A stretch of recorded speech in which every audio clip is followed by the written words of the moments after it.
I pledge allegiance to the flag of the United States of America and to the republic for which it stands, one nation, under God, indivisible, with liberty and justice for all.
In the name of God, Amen. We, whose names are underwritten, the loyal subjects of our dread sovereign Lord King James, by the grace of God, of Great Britain, France, and Ireland, King, Defender of the Faith, etc., having undertaken for the glory of God and advancement of the Christian faith, and the honor of our King and country, a voyage to plant the first colony in the northern parts of Virginia, do by these presents, solemnly and mutually, in the presence of God and one another, covenant and combine ourselves together into a civil body politic, for our better ordering and preservation, and furtherance of the ends aforesaid, and by virtue hereof do enact, constitute, and frame such just and equal laws, ordinances, acts, constitutions, and officers, from time to time, as shall be thought most meet and convenient for the general good of the colony, unto which we promise all due submission and obedience. In witness whereof we have hereunto subscribed our names at Cape Cod, the 11th of November, in the reign of our sovereign Lord King James, of England, France, and Ireland, the 18th, and of Scotland the 54th, Anno Domini, 1620.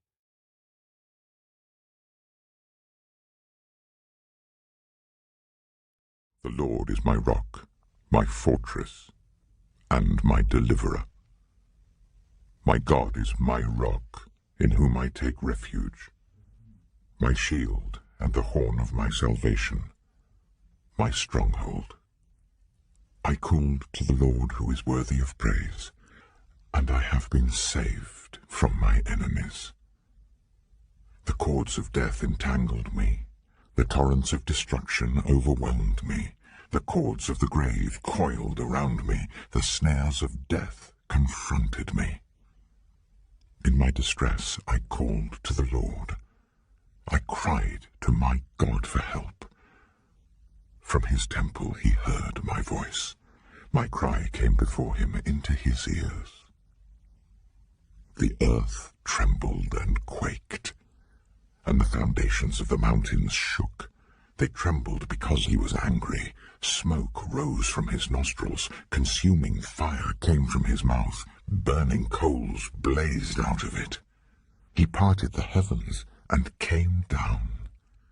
Dark clouds were under his feet. He mounted the cherubim and flew. He soared on the wings of the wind. He made darkness his covering, his canopy around him. the dark rain clouds of the sky. Out of the brightness of his presence, clouds advanced with hailstones and bolts of lightning. The Lord thundered from heaven. The voice of the Most High resounded. He shot his arrows and scattered the enemy. With great bolts of lightning he routed them. The valleys of the sea were exposed, and the foundations of the earth laid bare at your rebuke, Lord, at the blast of breath from your nostrils. He reached down from on high and took hold of me. He drew me out of deep waters. He rescued me from my powerful enemy, from my foes who were too strong for me. They confronted me in the day of my disaster, but the Lord was my support. He brought me out into a spacious place. He rescued me because he delighted in me.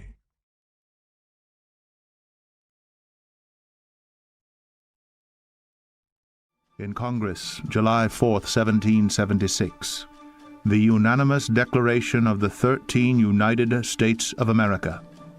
When in the course of human events it becomes necessary for one people to dissolve the political bands which have connected them with another, and to assume among the powers of the earth the separate and equal station to which the laws of nature and of nature's God entitle them, a decent respect to the opinions of mankind requires that they should declare the causes which impel them to the separation. We hold these truths to be self-evident, that all men are created equal, that they are endowed by their Creator with certain unalienable rights, that among these are life, liberty, and the pursuit of happiness. That to secure these rights, governments are instituted among men deriving their just powers from the consent of the governed. That whenever any form of government becomes destructive of these ends, it is the right of the people to alter or to abolish it, and to institute new government, laying its foundation on such principles and organizing its powers in such forms as to them shall seem most likely to affect their safety and happiness. Prudence indeed will dictate that governments long established should not be changed for light and transient causes, and accordingly all experience hath shown that mankind are more disposed to suffer while evils are sufferable than to right themselves by abolishing the forms to which they are accustomed. But when a long train of abuses and usurpations pursuing invariably the same object evinces a design to reduce them under absolute despotism, it is their right, it is their duty to throw off such government and to provide new guards for their future security. Such has been the patient sufferance of these colonies, and such is now the necessity which constrains them to alter their former systems of government.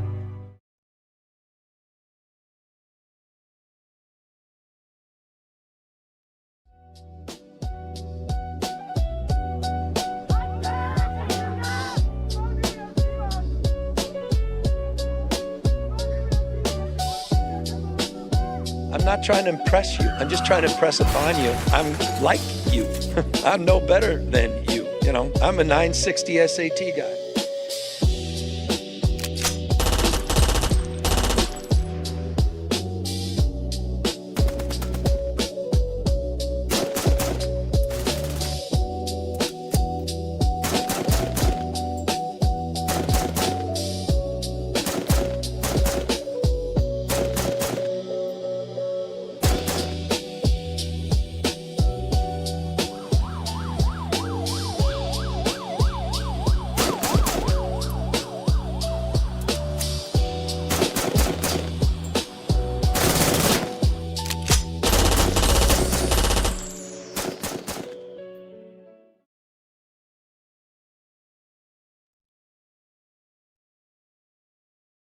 Be strong in the Lord and in his mighty power. Put on the full armor of God, so that you can take your stand against the devil's schemes. For our struggle is not against flesh and blood, but against the rulers, against the authorities, against the powers of this dark world, and against the spiritual forces of evil in the heavenly realms. Therefore put on the full armor of God, so that when the day of evil comes you may be able to stand your ground, and after you have done everything, to stand. Stand firm then, with the belt of truth buckled around your waist, with the breastplate of righteousness in place, and with your feet fitted with the readiness that comes from the gospel of peace. In addition to all this, take up the shield of faith, with which you can extinguish all the flaming arrows of the evil one. Take the helmet of salvation and the sword of the Spirit, which is the word of God. And pray in the Spirit on all occasions, with all kinds of prayers and requests. With this in mind, be alert.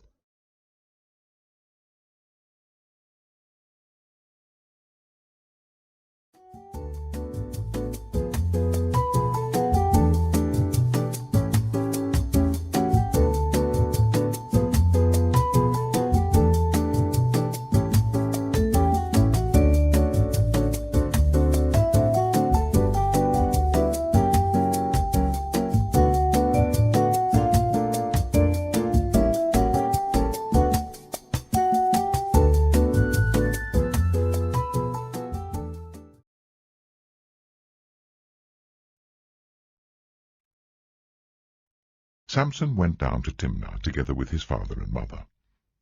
As they approached the vineyards of Timnah, suddenly a young lion came roaring towards him. The Spirit of the Lord came powerfully upon him, so that he tore the lion apart with his bare hands.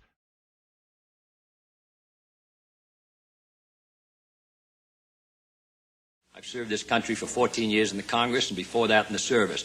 I have just as high a devotion, just as high an opinion. What I downgrade, Mr. Nixon, is the leadership the country's getting, not the country. Now, I didn't make most of the statements that you said I made. I believe the Soviet Union is first in outer space. We may have made more shots, but the size of their rocket thrust and all the rest. You yourself said to Khrushchev, you may be ahead of us in rocket thrust, but we're ahead of you in color television, in your famous discussion in the kitchen. I think that color television is not as important as rocket thrust. Secondly, I didn't say we had the worst slums in the world. I said we had too many slums, and that they are bad, and we ought to do something about them, and we ought to support housing legislation, which this administration has opposed. I didn't say we had the worst education in the world. What I said was that 10 years ago, we were producing twice as many scientists and engineers as the Soviet Union, and today they're producing twice as many as we are, and that this affects our security around the world. And fourth, I believe that the polls and other studies and votes in the United Nations and anyone reading the paper and any citizen of the United States must come to the conclusion that the United States no longer carries the same image of a vital society on the move with its brightest days ahead as it carried a decade or 2 decades ago. Part of that is because we've stood still here at home, because we haven't met our problems in the United States, because we haven't had a moving economy.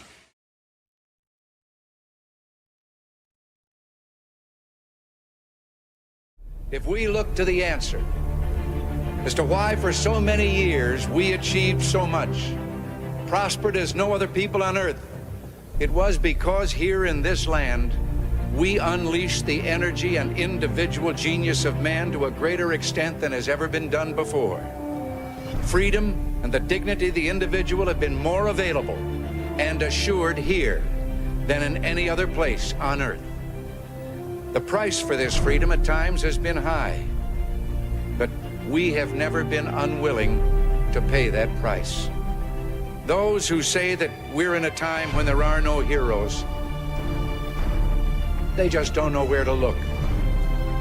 The sloping hills of Arlington National Cemetery, with its row upon row of simple white markers. Under one such marker lies a young man, Martin Treptow, who left his job in a small-town barber shop in 1917 to go to France with the famed Rainbow Division. There on the Western Front, he was killed trying to carry a message between battalions under heavy artillery fire. We're told that on his body was found a diary. On the flyleaf, under the heading, "My Pledge," he had written these words: "America must win this war. Therefore I will work, I will save, I will sacrifice. I will endure. I will fight cheerfully and do my utmost as if the issue of the whole struggle depended on me alone. We must realize that no arsenal or no weapon in the arsenals of the world is so formidable as the will and moral courage of free men and women. It is a weapon our adversaries in today's world do not have. It is a weapon that we as Americans do have. Let that be understood by those who practice terrorism and prey upon their neighbors. As for the enemies of freedom, those who are potential adversaries, they will be reminded that peace is the highest aspiration of the American people. We will negotiate for it, sacrifice for it. We will not surrender for it now or ever. We are Americans.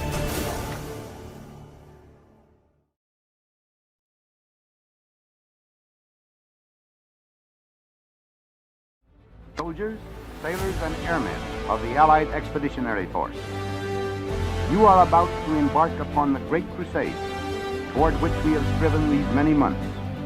The eyes of the world are upon you. The hopes and prayers of liberty-loving people everywhere march with you.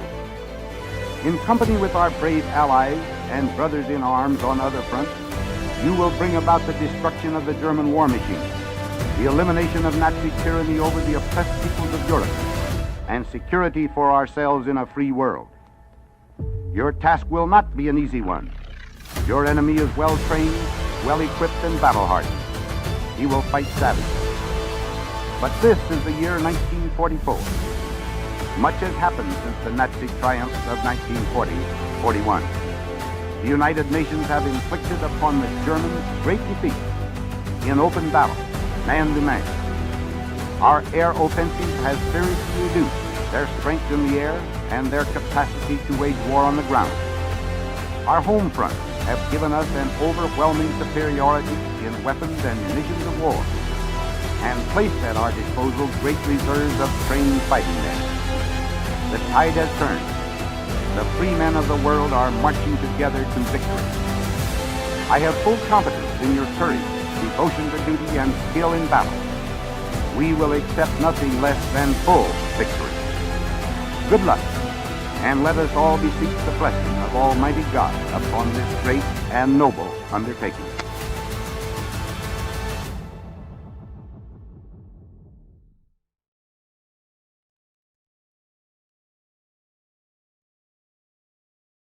The Lord is with me. I will not be afraid.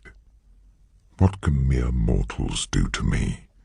The Lord is with me. He is my helper. I look in triumph on my enemies. It is better to take refuge in the Lord than to trust in humans. It is better to take refuge in the Lord than to trust in princes. All the nations surrounded me, but in the name of the Lord I cut them down. They surrounded me on every side, but in the name of the Lord I cut them down. They swarmed around me like bees, but they were consumed as quickly as burning thorns. In the name of the Lord I cut them down. I was pushed back and about to fall, but the Lord helped me. The Lord is my strength and my defense. He has become my salvation.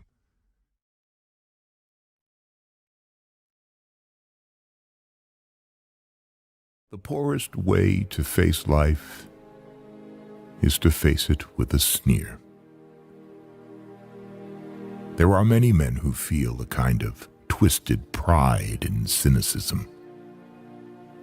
There are many who confine themselves to criticism of the way others do what they themselves dare not even attempt. There is no more unhealthy being, no man less worthy of respect than he who either really holds or feigns to hold an attitude of sneering disbelief toward all that is great and lofty, whether in achievement or in that noble effort which, even if it fails, comes to second achievement. It is not the critic who counts, not the man who points out how the strong man stumbles, or where the doer of deeds could have done them better. The credit belongs to the man who is actually in the arena, whose face is marred by dust and sweat and blood, who strives valiantly, who errs, who comes short again and again. Because there is no effort without error and shortcoming. But who does actually strive to do the deeds? Who knows great enthusiasms, the great devotions, who spends himself in a worthy cause, who, at the best, knows in the end the triumph of high achievement, and who, at the worst, if he fails, at least fails while daring greatly, so that his place shall never be with those cold and timid souls who neither know victory nor defeat.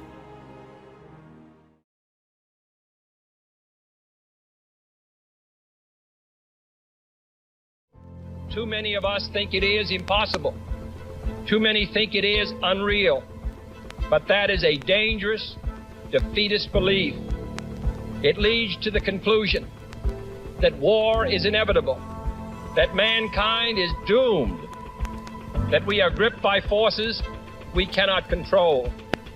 We need not accept that view. Our problems are man-made, therefore they can be solved by man, and man can be as big as he wants. No problem of human destiny is beyond human beings. Man's reason and spirit have often solved the seemingly unsolvable, and we believe they can do it again. Surely the opening vistas of space promise high costs and hardships, as well as high reward. So it is not surprising that some would have us stay where we are a little longer, to rest, to wait. But this city of Houston, this state of Texas, this country of the United States was not built by those who waited and rested and wished to look behind them. This country was conquered by those who move forward, and so will space. We choose to go to the moon in this decade and do the other thing, not because they are easy, but because they are hard. Because that challenge is one that we're willing to accept. The energy, the faith, the devotion which we bring to this endeavor will light our country and all who serve it. And so, my fellow Americans, ask not what your country can do for you. Ask what you can do for your country.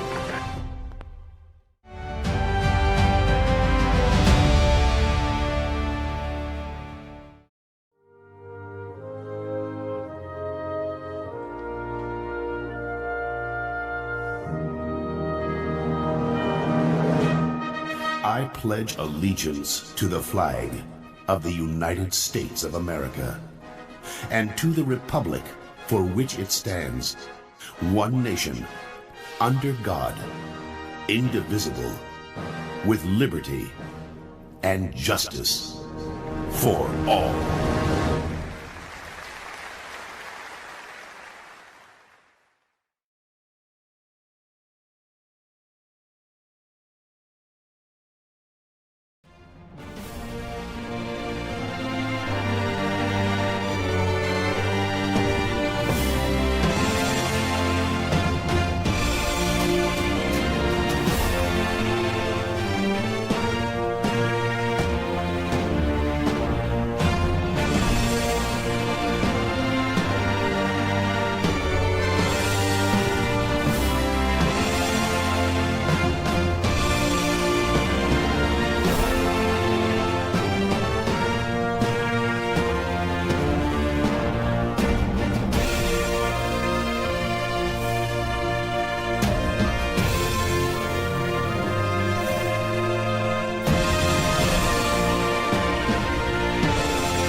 In the name of God, Amen.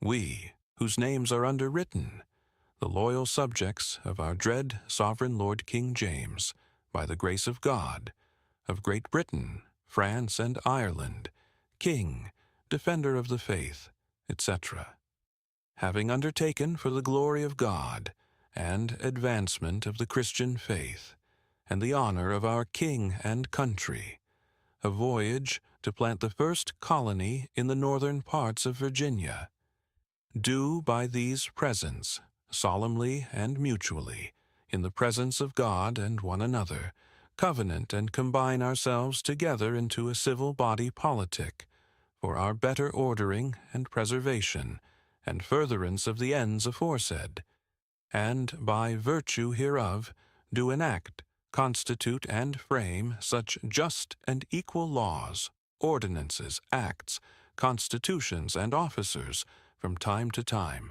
as shall be thought most meet and convenient for the general good of the colony, unto which we promise all due submission and obedience. In witness whereof we have hereunto subscribed our names at Cape Cod, the 11th of November, in the reign of our sovereign Lord King James, of England, France, and Ireland, the 18th, and of Scotland the 54th, Anno Domini, 1620.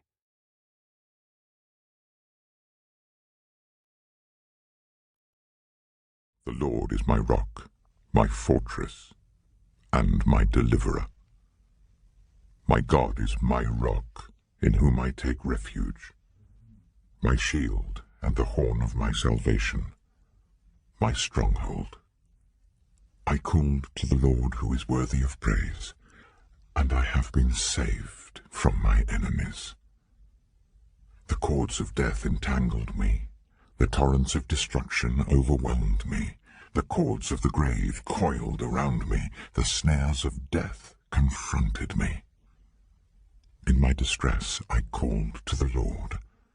I cried to my God for help. From his temple he heard my voice. My cry came before him into his ears. The earth trembled and quaked, and the foundations of the mountains shook.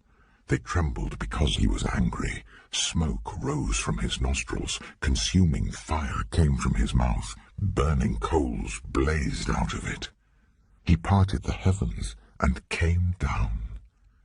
Dark clouds were under his feet. He mounted the cherubim and flew. He soared on the wings of the wind. He made darkness his covering, his canopy around him, the dark rain clouds of the sky. Out of the brightness of his presence, clouds advanced, with hailstones and bolts of lightning. The Lord thundered from heaven. The voice of the Most High resounded.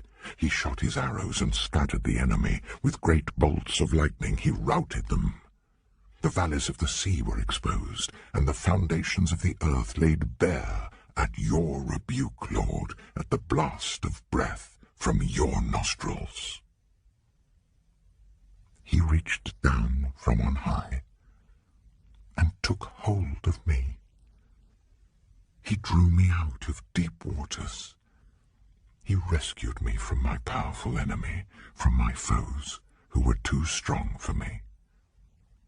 They confronted me in the day of my disaster, but the Lord was my support. He brought me out into a spacious place. He rescued me because he delighted in me.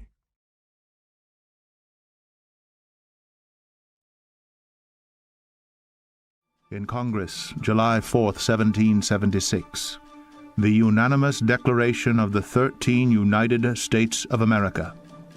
When in the course of human events it becomes necessary for one people to dissolve the political bands which have connected them with another, and to assume among the powers of the earth the separate and equal station to which the laws of nature and of nature's God entitle them, a decent respect to the opinions of mankind requires that they should declare the causes which impel them to the separation. We hold these truths to be self-evident, that all men are created equal, that they are endowed by their Creator with certain unalienable rights, that among these are life, liberty, and the pursuit of happiness. That to secure these rights, governments are instituted among men deriving their just powers from the consent of the governed. That whenever any form of government becomes destructive of these ends, it is the right of the people to alter or to abolish it, and to institute new government, laying its foundation on such principles and organizing its powers in such forms as to them shall seem most likely to affect their safety and happiness. Prudence indeed will dictate that governments long established should not be changed for light and transient causes, and accordingly all experience hath shown that mankind are more disposed to suffer while evils are sufferable than to right themselves by abolishing the forms to which they are accustomed. But when a long train of abuses and usurpations pursuing invariably the same object evinces a design to reduce them under absolute despotism, it is their right, it is their duty to throw off such government and to provide new guards for their future security. Such has been the patient sufferance of these colonies, and such is now the necessity which constrains them to alter their former systems of government.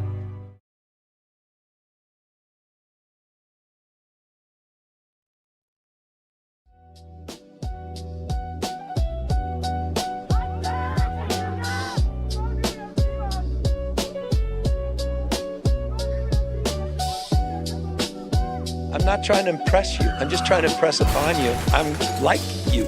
I'm no better than you. You know, I'm a 960 SAT guy.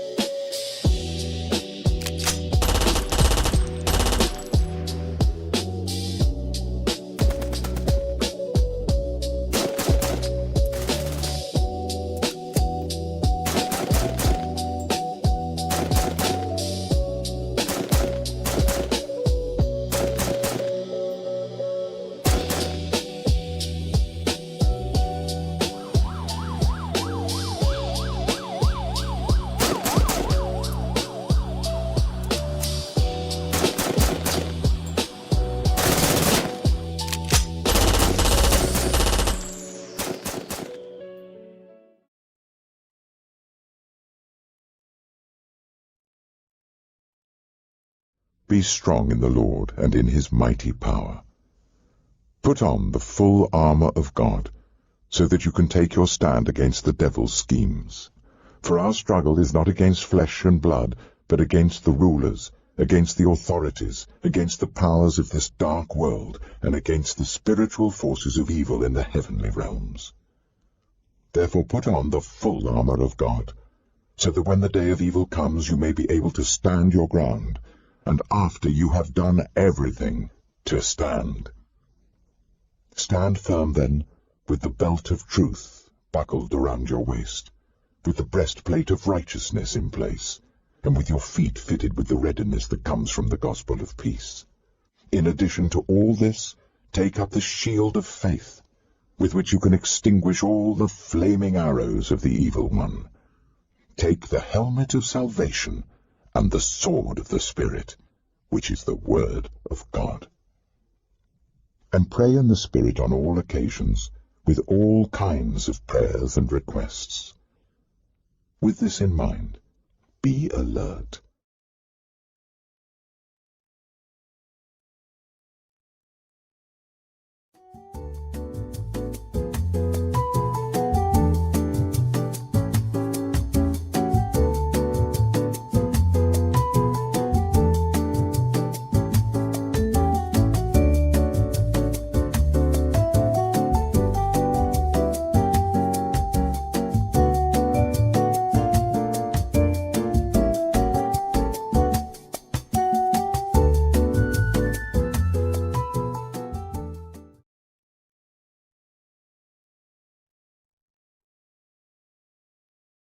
Samson went down to Timnah together with his father and mother.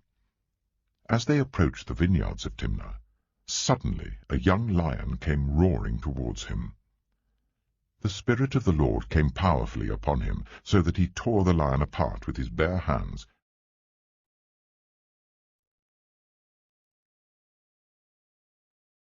I've served this country for 14 years in the Congress and before that in the service. I have just as high a devotion, just as high an opinion. What I downgrade, Mr. Nixon, is the leadership the country's getting, not the country. Now, I didn't make most of the statements that you said I made. I believe the Soviet Union is first in outer space. We may have made more shots, but the size of their rocket thrust and all the rest. You yourself said to Khrushchev, you may be ahead of us in rocket thrust, but we're ahead of you in color television, in your famous discussion in the kitchen. I think that color television is not as important as rocket thrust. Secondly, I didn't say we had the worst slums in the world. I said we had too many slums, and that they are bad, and we ought to do something about them, and we ought to support housing legislation, which this administration has opposed. I didn't say we had the worst education in the world. What I said was that 10 years ago, we were producing twice as many scientists and engineers as the Soviet Union, and today they're producing twice as many as we are, and that this affects our security around the world. And fourth, I believe that the polls and other studies and votes in the United Nations and anyone reading the paper and any citizen of the United States must come to the conclusion that the United States no longer carries the same image of a vital society on the move with its brightest days ahead as it carried a decade or 2 decades ago. Part of that is because we've stood still here at home, because we haven't met our problems in the United States, because we haven't had a moving economy.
Good evening, everyone. Welcome to American Advocates. This will be episode 195 coming to you guys live on, we're going to still say August 20th, 2026 for the sake of synchronicity if I'm ever looking back on these streams. August 20th, 2026.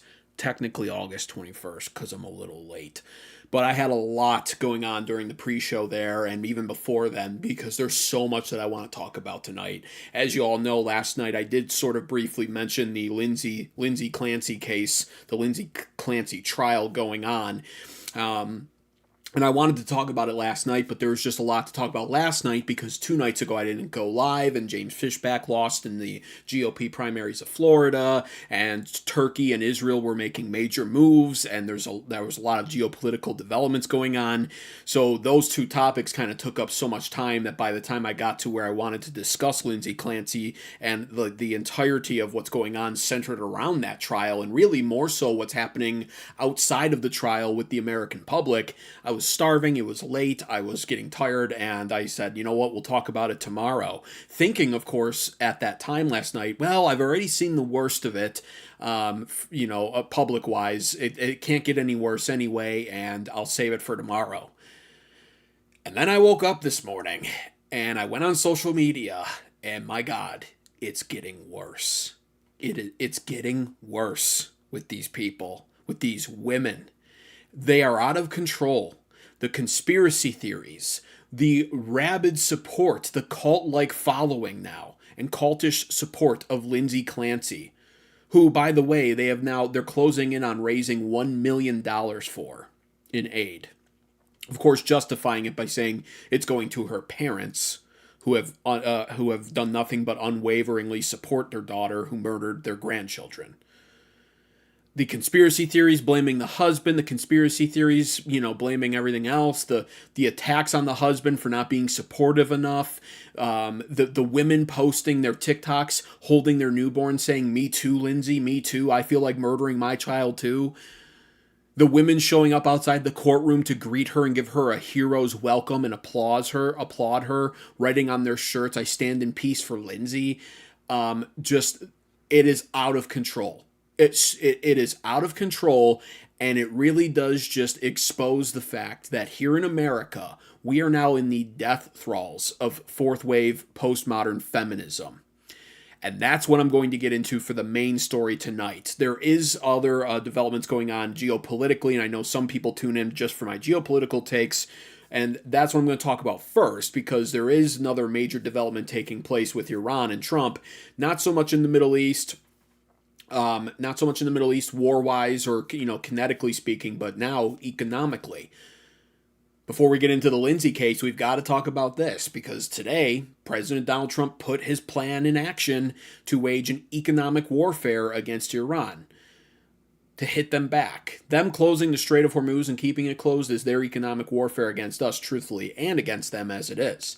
Now Trump is also threatening to impose even stricter sanctions, and moreover, he threatened the entire world today, actually. I mean, truthfully. And it's sort of, in some sense, it's actually badass, just to be frank with you, but it's not good either. So we're going to get into that as well. Trump basically telling the whole world today, hey, fuck off. If you support Iran, we're going to sanction you into oblivion. We will crush your economy. After the fact that Trump started this Iran war, which is crushing the global economy as a result, he now looks at the entire world and says, if you support Iran from now on, we're crushing you with sanctions and all kinds of weaponized dollar tactics. It's going to be a disaster, and we're going to get into that first and foremost here when it comes to all of that. So Trump weaponizing the dollar, more sanctions being used against Iran and possibly anybody supporting them. What problems will that entail? We're going to get into that, as well as Lindsay Clancy. I'm going to go off. This will be a very offensive stream for a lot of people. Anybody that's watching will probably wind up being offended, and I'm more than okay with that because this needs to be discussed. So please, before I manage to offend you so much that you unsubscribe, leave the channel, and never come back, the least you could do right now is like the stream. Double tap your phone screens or hit the thumbs up button because it's free to do, and it does encourage YouTube's algorithm to push the show out to more people who need to see this content. There's no excuse not to. I also want to thank BeckFan in the horizontal stream for sending me the $2 super chat tariff there at the beginning, as well as thanking Michael Cox. Last night I saw one of my loyal viewers, Michael Cox, was, of course, he had sent a super chat that I missed somehow for a stick of gum, in his words. And we always try to recognize the super chats on this channel. So thank you, Michael Cox, for the super chat last night that I sadly wound up missing. But let's get into all of this right here, right now. So here's the deal. This was President Donald Trump's Truth Social post today. I'll read it in his voice for your amusement. No one has given the Islamic Republic of Iran a greater opportunity to make a deal than me. Tragically for them, they have failed to take it. Therefore, today, I am announcing the most crushing economic operation ever taken against any country. This will be economic warfare and isolation on an unprecedented scale. Their navy is gone, their air force is destroyed, their military factories are now rubble, their currency is worthless, and their country is hanging by a thread. Today, I am also announcing that any country that allows its financial institutions, businesses, airports, or government entities to provide any type of lifeline to Iran will itself face tremendous economic consequences. Oil smuggling, swap lines, cash transfers, exchange houses, ship registries, front companies, it all needs to stop now. You know who you are. There will be an economic D-Day, and we need all of our allies to stand with the United States of America to isolate and defeat the Iran threat. These maniacs are on the ropes, and these historic measures will cripple them and their ability to project terror worldwide. Iran will never have a nuclear weapon. Oh, man. That's great. All right, so that was the statement from President Donald Trump today. That was a True Social post put up on Twitter. And then if you want to see what happened here, it was, well, let me show you that too. It was retweeted by Secretary of Treasury Scott Bessentt. You can see that right there. So Treasury Secretary Scott Bessentt retweeted it and said, any remaining tie to Tehran will hasten a nation's economic oblivion, whether that tie be purposely constructed or willfully ignored. So, let's get into this. This is Trump's latest strategy now, as we all recognize that, like I've been saying on this channel from the start, Iran has strategically and masterfully managed to be able to shift this war, despite the fact that Trump re-acknowledges the fact at the end that they can't have a nuclear weapon. This war is not even about that anymore. This war, to the United States, to Trump himself at this point, though he still manages or purposefully even mentions the nuclear thing, that has just become the excuse, because in truth it was always the excuse. It was never actually the real threat that they wanted you to believe it was. It was the goy slop they were feeding the dumb Americans to be able to sucker all the American public into supporting this war. It didn't work anyways, by the way. And now we're at this point where Iran, like I said they would, and like they ultimately did, and like I've been analyzing and reporting that they've done, has masterfully and strategically shifted and transformed the focus and nature of this war from that of previously being about possibly regime change, but maybe not, maybe about liberation, but not really, because we don't actually care about the Persians at all, and it's all just liberal. It was the Republicans' version of, bleeding heart liberalism, basically. Don't you care about the Persians? No, actually we don't. And the Republican Party quickly identified that, like always, us conservatives, we carved our hearts out a long time ago. We care about fiscal stuff, we care about the U.S. economy, and we care about affordability. We don't care about Persians and their liberation. That's their job. It has nothing to do with me. Empathy is not for conservatives. It's for liberals who actually are stupid enough to believe in the concept of empathy. So they ditched that. They ditched the regime change thing because it's not popular and it comes with too many negative connotations. And they rode out the whole nuclear thing for as long as possible because it's big and bad and scary. In the words of Mark Levin at one point, they could have a nuclear dirty bomb pointed at New York City, Manhattan right now. We gotta do something. Well, that never came into fruition either, and increasingly more Americans are just not buying it anymore. Tulsi Gabbard's intelligence indicated in the official reports that Iran was nowhere close to having it. The war has waged on way longer than they told us, as we are now approaching the, 5-month mark now? 6-month mark, is it? Yeah, 6 months soon. And Iran masterfully and strategically moved and transformed our focus to the Strait of Hormuz by closing it down within the first week of being attacked, and in doing so, essentially crippling the entire global economy and affecting the U.S. economy as a result. Oil reserves are running out and running dry. We've expended a large portion of our high-grade munitions and our defensive capabilities in the Middle East over this. And the bond markets here in America are beginning to respond accordingly and appropriately to the realities of all of this, as are the oil markets, the diesel crack spread, everything. All of it is now finally showing signs of breaking, no longer responding as significantly to Trump's Sunday night / early Monday morning, gaslighting, manipulative Truth Social posts about a deal is near. And so the pressure is on, and the Strait of Hormuz still remains closed, and Iran has vowed that it would always be closed. That's what the war is all about now. The strategic victory for Trump at this point is finding a way to walk away while also returning the Strait of Hormuz to pre-February 28th conditions. And so as a result of that, and recognizing that Iran has been weaponizing the long game, playing out the game of attrition here, and weaponizing the global economy and really the U.S. economy against all of us, Trump has now decided, similar to how Iran mines the Strait of Hormuz and creates their own blockade, and Trump responds with a naval blockade.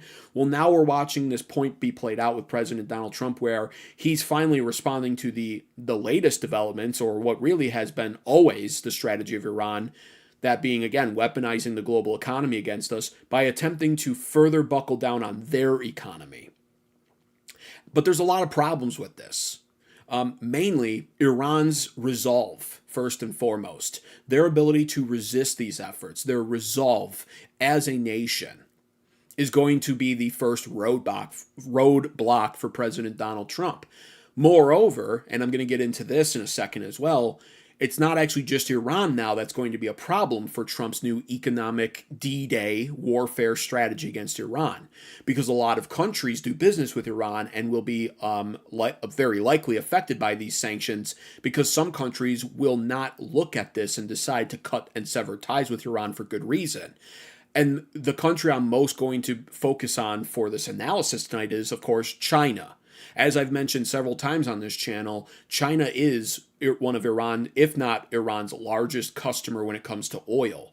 I mentioned early on, in fact, that Iran was responsible for something to the effect of 70 to 80% of all Asian oil, and predominantly that China was the biggest buyer, of course, being the biggest nation in that region, consuming the oil. So China is a massive customer.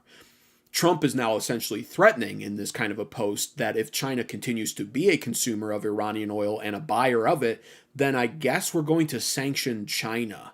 And you can see how that's going to be problematic, but I'm going to explain it in great detail in a minute. First, I want to cover Iran's resistance and resolve to this, though, because that in and of itself is already the biggest problem, and Trump doesn't even realize it, or more appropriately said, Trump refuses to recognize it, and nobody in his administration is willing to recognize it either. So we're going to get into that. Again, like the stream if you haven't already. Double tap your phone screens. Hit the thumbs up button. That's free to do, and it does encourage YouTube's algorithm to push this show out to more people who need to see this. And, of course, subscribe, especially if it's not your first time being here. So let's get into this, because the problem with Iran's resolve level in all of this is they've been sanctioned now for years, decades even. And the United States has been waging this economic warfare against Iran throughout the past now for decades because of our displeasure over their actions or their regional purposes or anything else you can name. We've been sanctioning them for decades, and it has literally never worked.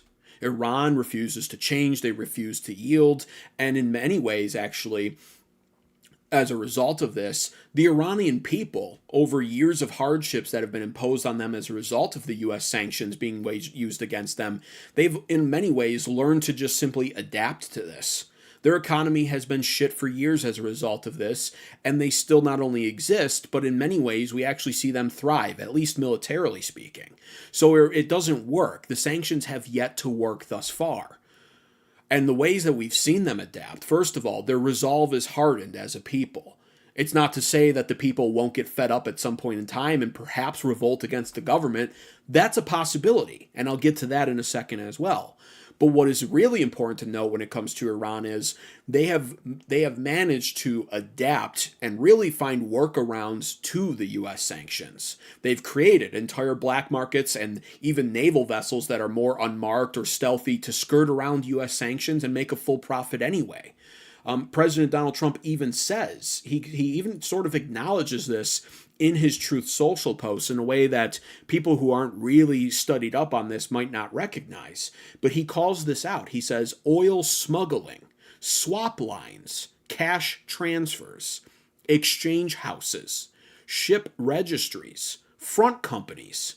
He says that all needs to stop now. Why? Because those are all the workarounds, or some of those are workarounds at least, that Iran has developed and constructed as a result of the necessity of needing to do so because of being sanctioned by the United States for literally decades now, without reprieve, without break, and without mercy.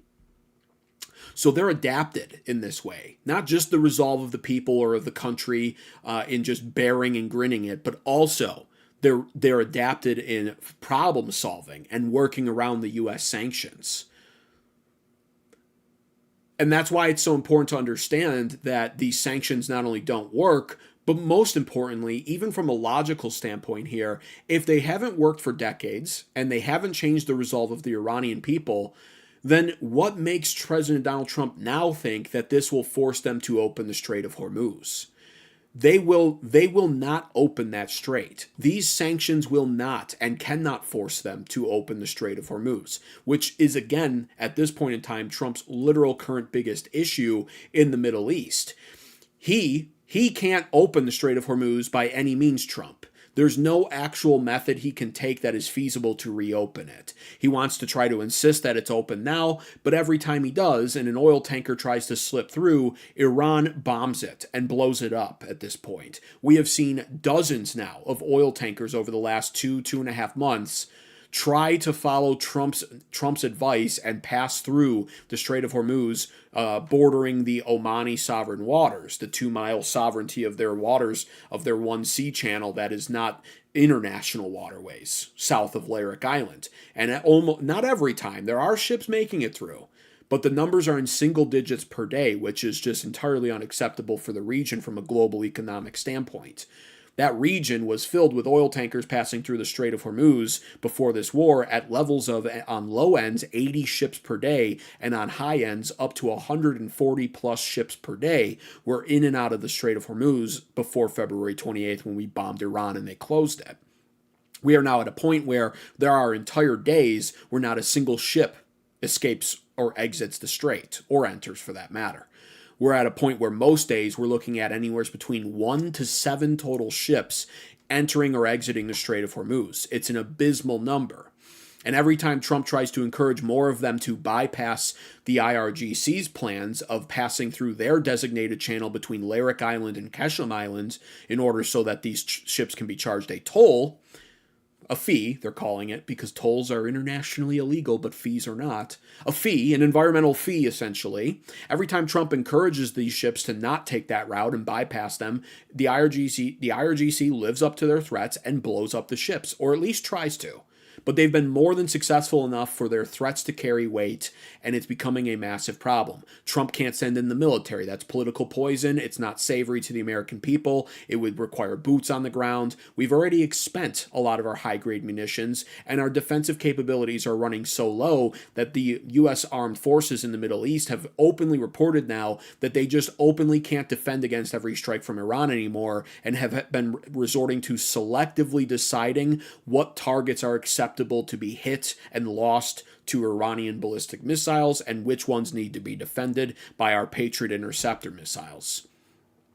So we are in a weakened state, and we are in a powerless state in the region. Trump has already lost, and like I said months ago, he was placed into checkmate all those months ago and never realized it.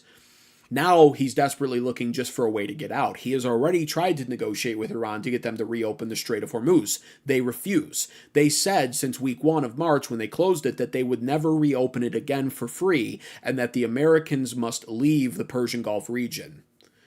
That has been their vow, and they have done nothing but stick to it. So this is now Trump's basically, in my opinion, this is really his last resort.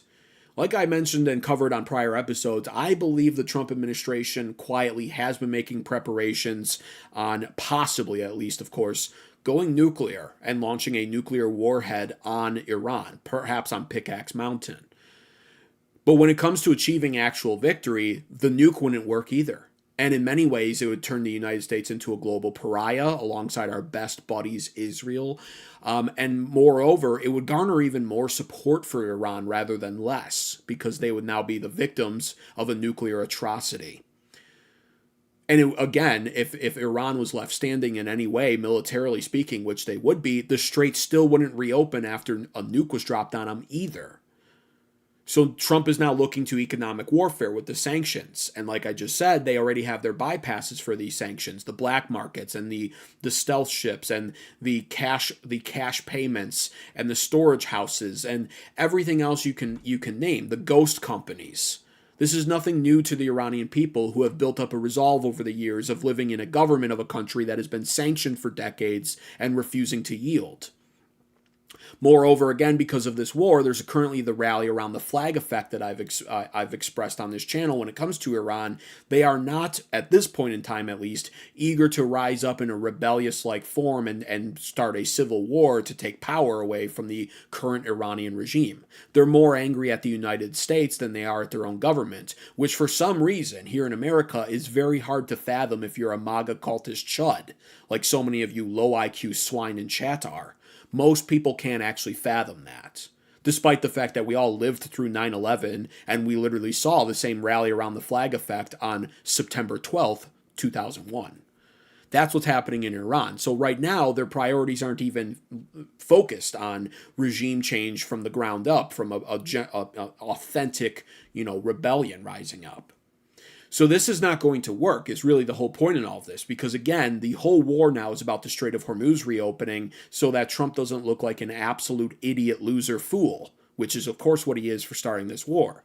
They won't reopen it because of the sanctions. It's not going to work, and that's what it's about. Now, additionally, they've already stated, and this is important to note too, the sanctions are in place to try to bully Iran to reopen the strait. They vowed to leave it closed and never reopen it for free again. Not that they won't reopen it, by the way. It's just they want the United States, and they're demanding the United States to explicitly acknowledge that Iran will now control the strait, despite the fact that it's international waters. That is really what this is all boiling down to. We must now, in order for this to all end, acknowledge that Iran controls the strait going forward. That was one of the conditions of the Memorandum of Understanding. Here's what's important to note. Trump obviously doesn't want to do that. Doing that is a surrender. Doing that makes him look bad. It's a loss. It will ruin it. His legacy is already ruined, but he still believes he can save it. He can't, by the way. Spoiler alert. This war has ruined Trump's legacy, and he will be remembered as the idiot president that finally gave Israel what they wanted with Iran. Nevertheless, he still thinks there's a chance. Here's the deal.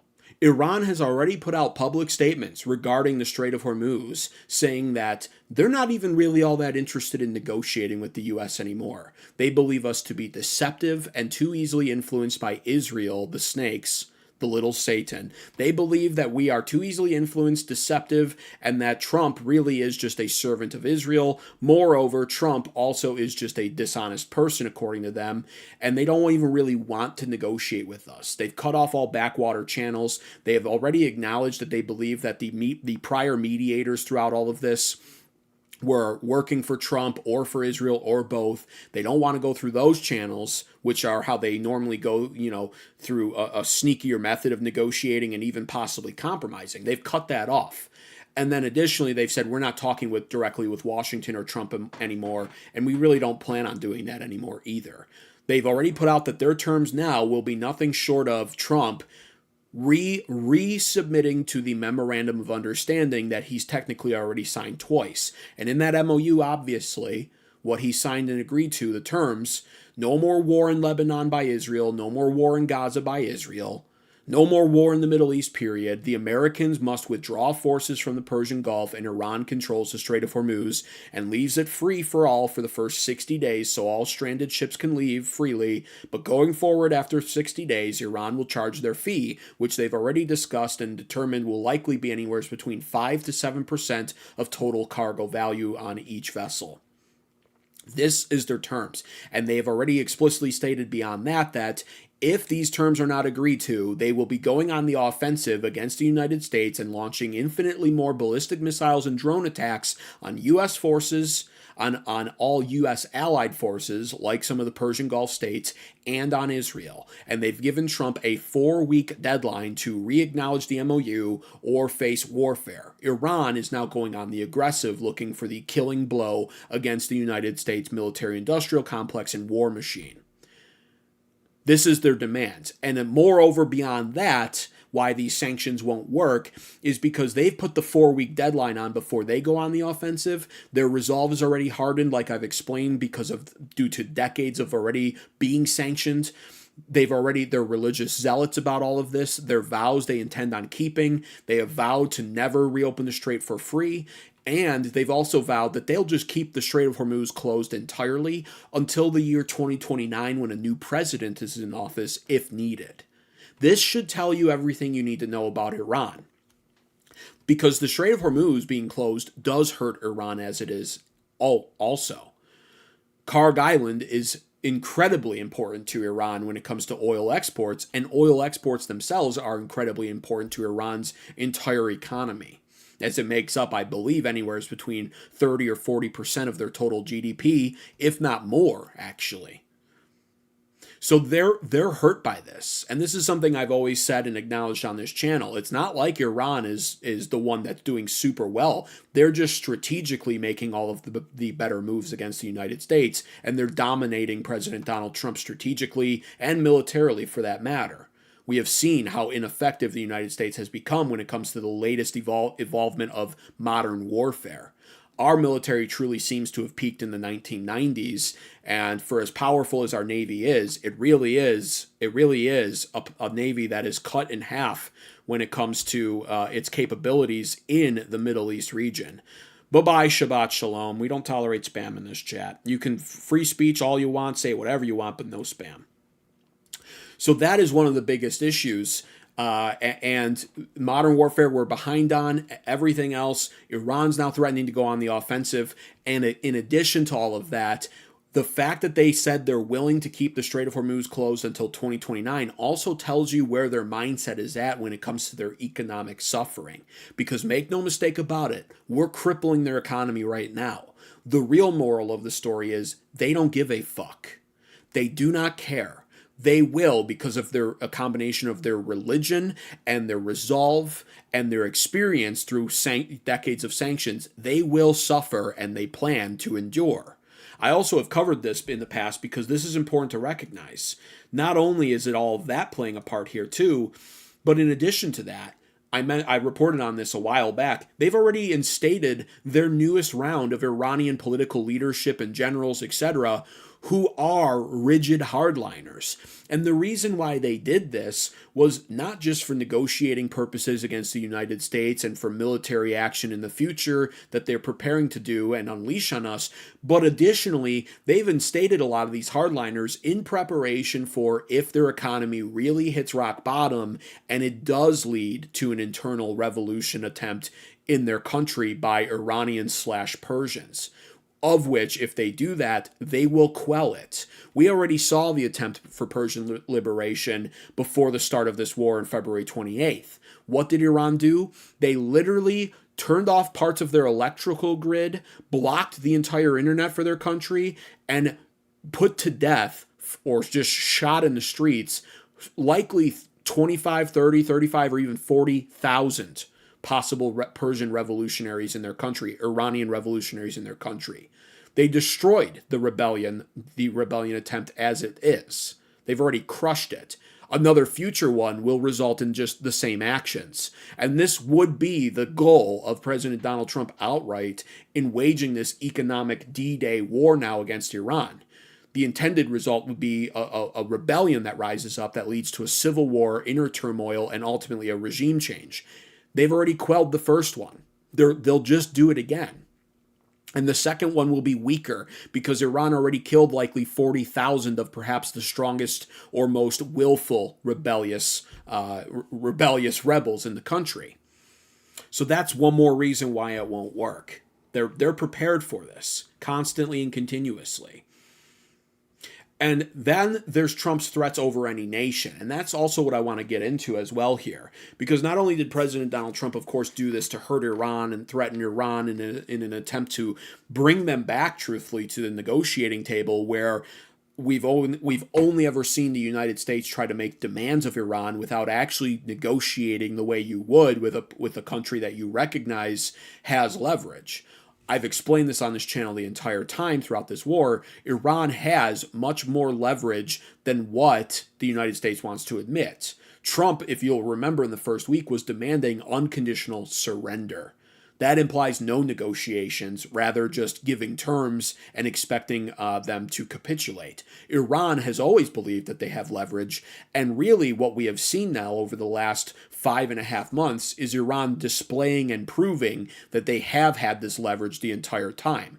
If they didn't, then truly this war would have ended in the foolish timeline that Trump gave all of you gullible MAGA cultist low IQ chuds who ate it up like goy slop because you are goyim. This war would have ended in 4 to 6 weeks like he said it would originally had Iran not had the leverage and the military capabilities. Had it been total annihilation like Trump told all of you goyim back in early March, then this wouldn't even be something I'd be discussing right now. But of course, fast forward 5.5, 6 months later, and where are we? Well, we're now at a point where Iran is now threatening military action against us. They're threatening to go on the offensive, not just the defensive. They're already threatening to cancel all negotiations, and in truth, they have. And the Strait of Hormuz is still not open. It's still not flowing. Our oil reserves are almost entirely out at this point, and all economic indicators are suggesting that this fall time might be the moment where we hit a second Great Depression, or at the very least, a recession that is without a doubt baked into our economy as it is. That's where we're at. And Trump is now threatening any nation beyond that. It's not even just Iran that he's focused on, but he has to, as a result of the nature of what a sanction is, he has to threaten every nation now that would be attempting to do business with Iran. And that's what you have to really understand what that implies, because it's not even just about Iran at that point. Like I said at the beginning of the stream so far on this episode, I alluded to this. The biggest customer of Iran is China. And if you're not careful, a lot of the goy slop consuming MAGA cultists who think that they're smart, they're just smart enough to wish they were smarter. They read up a little bit and they paint this picture and they believe that they've got it all figured out. A combination of a few QAnon Reddit posts followed by Economics 101 and, a few articles written from the Chinese economy pages. And they come into these chats and they say, this war's always been about China. Now, I've already adequately dismantled those arguments and proven how not only is it not about China, but it's actually benefiting China in every single way. So if you're not careful, you'll deal with that again, where people are saying, see, this is what it's always been about, China. No. Here's the problem with that. China will now be entering the fray. They're going to now perk up as a result of this economic war. China's been taking a backseat approach. Their strategy has been actually brilliant, China. in combination with Iran. The second this war started, Iran took themselves predominantly off the global oil markets and dipped into their large oil reserves. In fact, the largest oil reserves that any country has in the world, capable of sustaining them for about 110 days when utilized correctly. And they did this so that they wouldn't be affected economically, while right now China is coming out of what was the equivalent of our 2008 housing market crash. China economically has shifted from a real estate debt model to one of a productive model, looking towards the future to become a manufacturing and production powerhouse nation that produces everything that the rest of the world depends on. As a result of switching this model, though, the housing market crash was, in my opinion, a deliberate one by the Chinese government, by Beijing. They allowed the housing market crash to happen and refused to give bailouts to all of the large real estate-like companies and moguls in China because they want to shift their economic priorities and their economic system from a debt-based real estate land grab one to one of production and supply chains production, etc. Because of that, though, their economy is soft, and they have to be careful, and they have to make the right moves. So China, when this war started, understood what the effect would be on the oil markets. It would be driving prices up. China doesn't want to pay those prices if they can avoid it. They've also done themselves tremendous favors by creating and sustaining the world's largest private oil reserve. They do not share this oil reserve with anyone. So understand that. They took themselves off the oil markets. They took themselves off the oil markets at the beginning of this war so that they could dip into their oil reserves and avoid paying much more of a surplus, money-wise, for the oil. That would hurt their economy. And they've been sitting on their private oil reserves for quite a few weeks, quite a few months, really, because their oil reserves last 110 days. Now they're, of course, coming off, and I've already discussed on a prior episode what kind of implications that will have for the global oil economy and markets, as all of the MAGA chuds again. And I say this as a conservative. I'm not a cultist. I can freely criticize conservatives, and really Trump, for that matter, for being so stupid. All of the MAGA cultists out there were saying, see, it's about China, look at that. Oh, and look at how amazing Trump is. The oil really didn't spike up. It hit 120 almost at one point, but look at how Trump has managed to keep it around $70 or $80 a barrel. I mean, that is just magnificent, the oil futures, and people just need to stop being panicans and trust Trump. You are a 98 IQ chud. Like I said, you're just smart enough to wish you were smarter. China, the reason why the oil reserves, the oil futures stayed more steady than what Trump deserved, truthfully, is because China took themselves off the oil markets. They're back on. They're coming back on. They're on. That is going to cause a massive issue with the oil futures. We're going to see that soon. We're going to see the price of oil really, really get bad when China is fully back on. But what's also important to understand when it comes to all of this is when people were also saying that Trump was selling oil, how powerful, look how powerful Trump is and how smart of a play this is. Trump is now selling oil to all of these countries. They're coming under Louisiana with their ships and filling up, and we're making a profit. I pointed out at the time how stupid that was. You don't make a profit off of that. The oil executives do. You don't see a dime of that.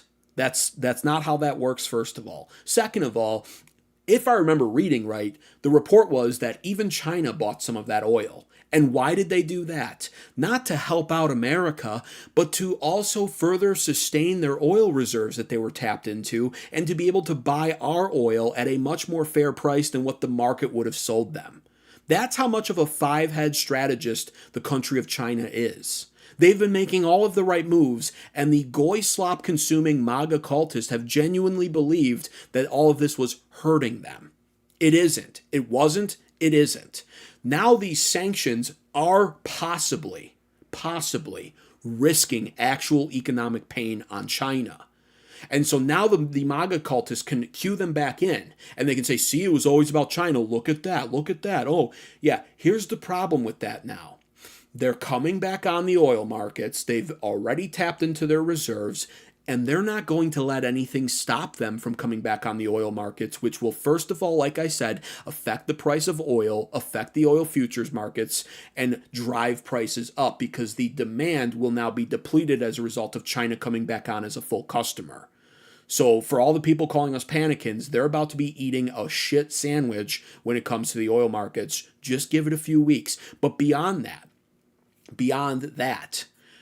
they're going to come on as a customer because they've tapped into their oil reserves and have depleted them. And here's the deal.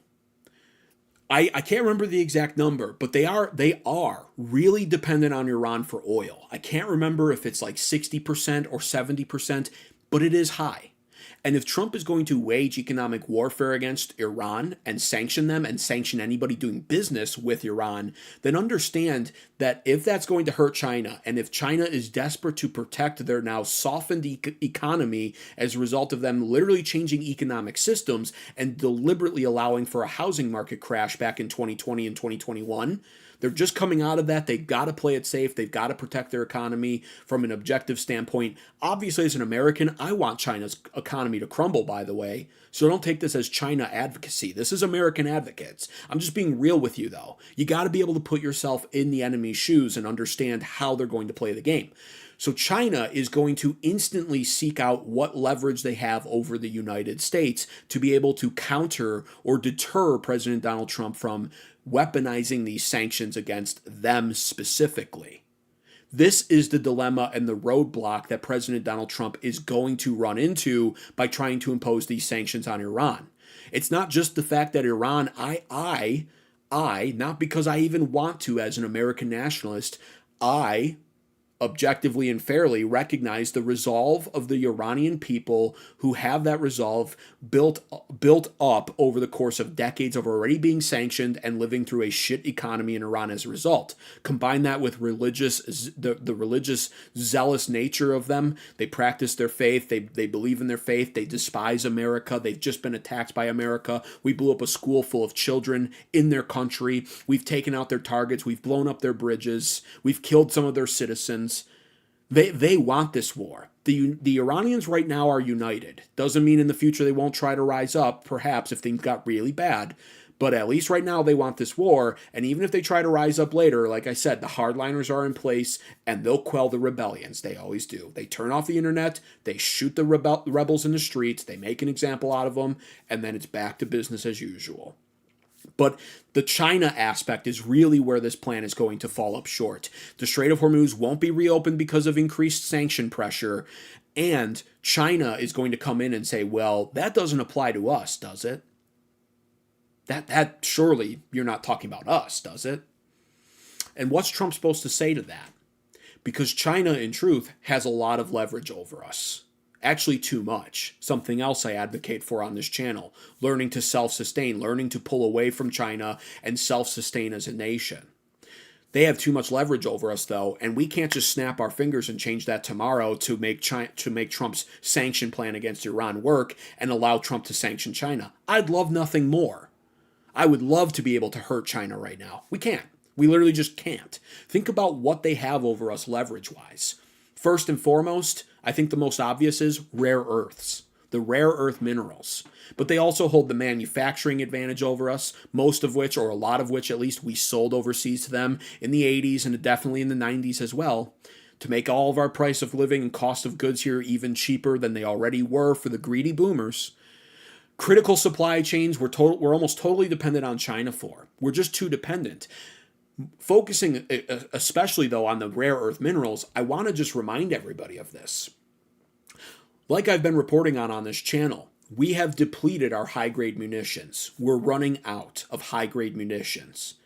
And people will come in here and they'll say, oh, you have no idea what you're talking about. We have plenty of missiles. Yeah, low-grade ones. Yeah, we have plenty of those. Those do jack shit to a country like Iran, which is a country surrounded on three sides by mountains, made of solid granite and virtually indestructible. Our high-grade munitions were barely effective enough to even put a dent in Iran as it is, and we've expended most of them. Even more importantly, we've pulled all of our THAAD systems out of the Indo-Pacific region where they really belong, protecting countries like South Korea and our other allies, possibly even Japan, really. We've moved those all to the Middle East to protect Israel predominantly, but also in some ways our Persian Gulf allies and, of course, our soldiers. Those have been depleted in many ways, too. We have burned through Patriot interceptor missiles. And what is significant about this, and me saying this, is because many of these high-grade munitions and defensive systems and munitions are dependent on rare earth minerals and rare earth magnets, of which we are dependent on China for. Not that America doesn't have hundreds of billions or trillions, perhaps, dollars worth of rare earth minerals here in this country, but our ability to both mine and, more importantly, process them and utilize them is almost non-existent.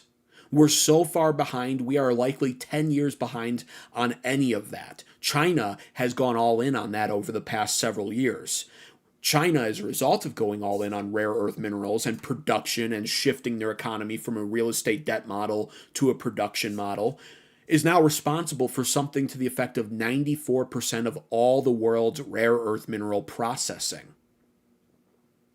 So we actually need China to quite literally restock on all of the weapons that matter that we've burned through that we use for national security purposes. This is what people need to understand. That's the leverage. So with that leverage, what do we do then when China comes to us after Trump announces this D-Day, economic D-Day against Iran via sanctions and via sanctioning everybody who attempts to help Iran? And China comes to us and says, that doesn't apply to us, right? Right? Don't you need those rare earth magnets? Aren't you sort of dependent on us for, almost all of your manufacturing and production nowadays? Surely you're not talking about sanctioning us if we buy Iranian oil, of which we're about 60 or 70% dependent on Iran for, right? Surely we get a pass. You can sanction all those other countries, but not us, right? What does Trump then do, is the question. And this is the dilemma. Because, excuse me, do we let them continue buying from Iran? If we do, what does that mean? That means that Iran gets to sell a large portion of their oil to China, and our sanction power on Iran is now cut by over 50 or 60%. The effect, the desired effect on our sanctions on Iran dwindles if we allow China to get the pass. Trump's sanction plan all of a sudden really doesn't even work all that well. But if we don't, and if we try to tell China, no, it applies to you, you better stop buying Iranian oil, as China comes off their oil reserve strategy, and truthfully, if they can have access to the Iranian oil, they will start getting desperate for it, then we're essentially waging an economic war against not just Iran, but also against China, who will then utilize the leverage they have over us, and it'll turn into economic warfare against China too. They'll start withholding rare earth minerals. They'll start withholding production. They never honor their deals as it is. This is not like people should not be caught off guard by the notion of them doing that. They did it during COVID, for instance, with medical supplies. The second there was a problem in their country, they prioritized their people and they stopped sending us all of the stuff that they vowed to and promised to based off of agreements. They'll certainly do it if it means helping out their economy and preventing economic disaster. They'll go to economic war with us, and we've seen how stubborn they are based off of Trump's tariff war with them back in 2025. So that's the problem that Trump's going to face, and that's ultimately why his economic D-Day solution is folly. It's just not going to work on any level. It won't work even if he could get Iran isolated, let alone it won't work based off of the fact that he's threatening to sanction every nation that would buy oil from Iran, which is not just China, but dozens of others too. There's just no way to do this. And don't even get me started on the fact that once again, we are seeing the very foolish model of weaponizing the US dollar, which is the global reserve currency. This never works out in America's favor in the long term. And why is that? Well, because the BRICS nations were literally formed together and joined together over the idea of sanctions and the global reserve dollar currency. They've been looking for a way to bypass it out of anger. We have screwed over Russia in the past. We've been screwing over Iran with frozen assets. We've screwed over China in the past. We have weaponized this dollar every chance we get, seemingly, as a result of our displeasure of these other countries. Really, when you're the global reserve dollar, all you have to do is play nice, sit back, and profit. But America just can't do that with the military-industrial complex and our collective. And by that, I don't mean me, because I'm not a stupid goy. I may be a goy, but I'm not a stupid goy. Our collective desire to serve Israel and utilize the military always and maintain a presence in a lot of these regions where we have no business really maintaining as large of a presence of. And every time these countries do something we don't like, we weaponize the dollar that we worked so hard to convince them to use as the global reserve currency. BRICS has been formed as a means to bypass this. They've been exploring avenues to do so. They've in the past even convinced countries in the Persian Gulf to start accepting yuan currency in exchange for oil. This situation, if Trump plays it out to its fullest, will not help that situation out at all. It will strengthen BRICS. It strengthens them virtually every time we try it. The petrodollar is already in jeopardy as a result of this war as it is in the region, let alone now weaponizing more sanctions and the global reserve currency against countries that we don't like as a result. You really couldn't even ask, in my opinion at this point, for a better Manchurian candidate than Trump. He has taken up this war and proven that not only is our U.S. military perhaps overrated in its abilities, perhaps we peaked in the 90s, perhaps we're not as big and scary as we've made ourselves out to be, but now he may wind up also exposing the fact that we're not all that economically strong either. That's the fear in all of this. This is another massive potential tactical error on Trump's part, and it really is almost as if he is trying to speed run the demise of America. It's a huge problem. It's a massive problem. And I give it about a 10 or 20 or maybe if I'm being gracious, this economic D-Day plan, 30% chance of working. It would require somewhat supernatural occurrences for this to actually work. You know, maybe China decides to play nicer. I don't know. I'm trying to even contemplate or fathom how this could work for Trump. So I can kind of fathom it, and I'm not saying it's a guaranteed fail, but it is almost certainly a guaranteed fail. Just like the start of this Iran war was, which I said from day one would play out this way. And here we are. I've been nothing but right. So if you want to be as smart as me one day, you should be sure to like the stream right now in support of that analysis there of the Middle East region and the latest news. Double tap your phone screens or hit the thumbs up button if you're watching on the computer or tablet. It's free to do, and it does encourage YouTube's algorithm to push this show out to more people who need to see this. Also, be sure to subscribe if you enjoyed that. I go live pretty much every single night of the week, but I would also encourage you, if you enjoyed that, make sure to, I would only consider subscribing if you're aligned with me politically in America, just to be frank with you. I am a conservative. I know it doesn't sound like it. I'm fairly and justly criticizing Trump, but I am a reactionary. I am a conservative. I'm pretty far on the right wing.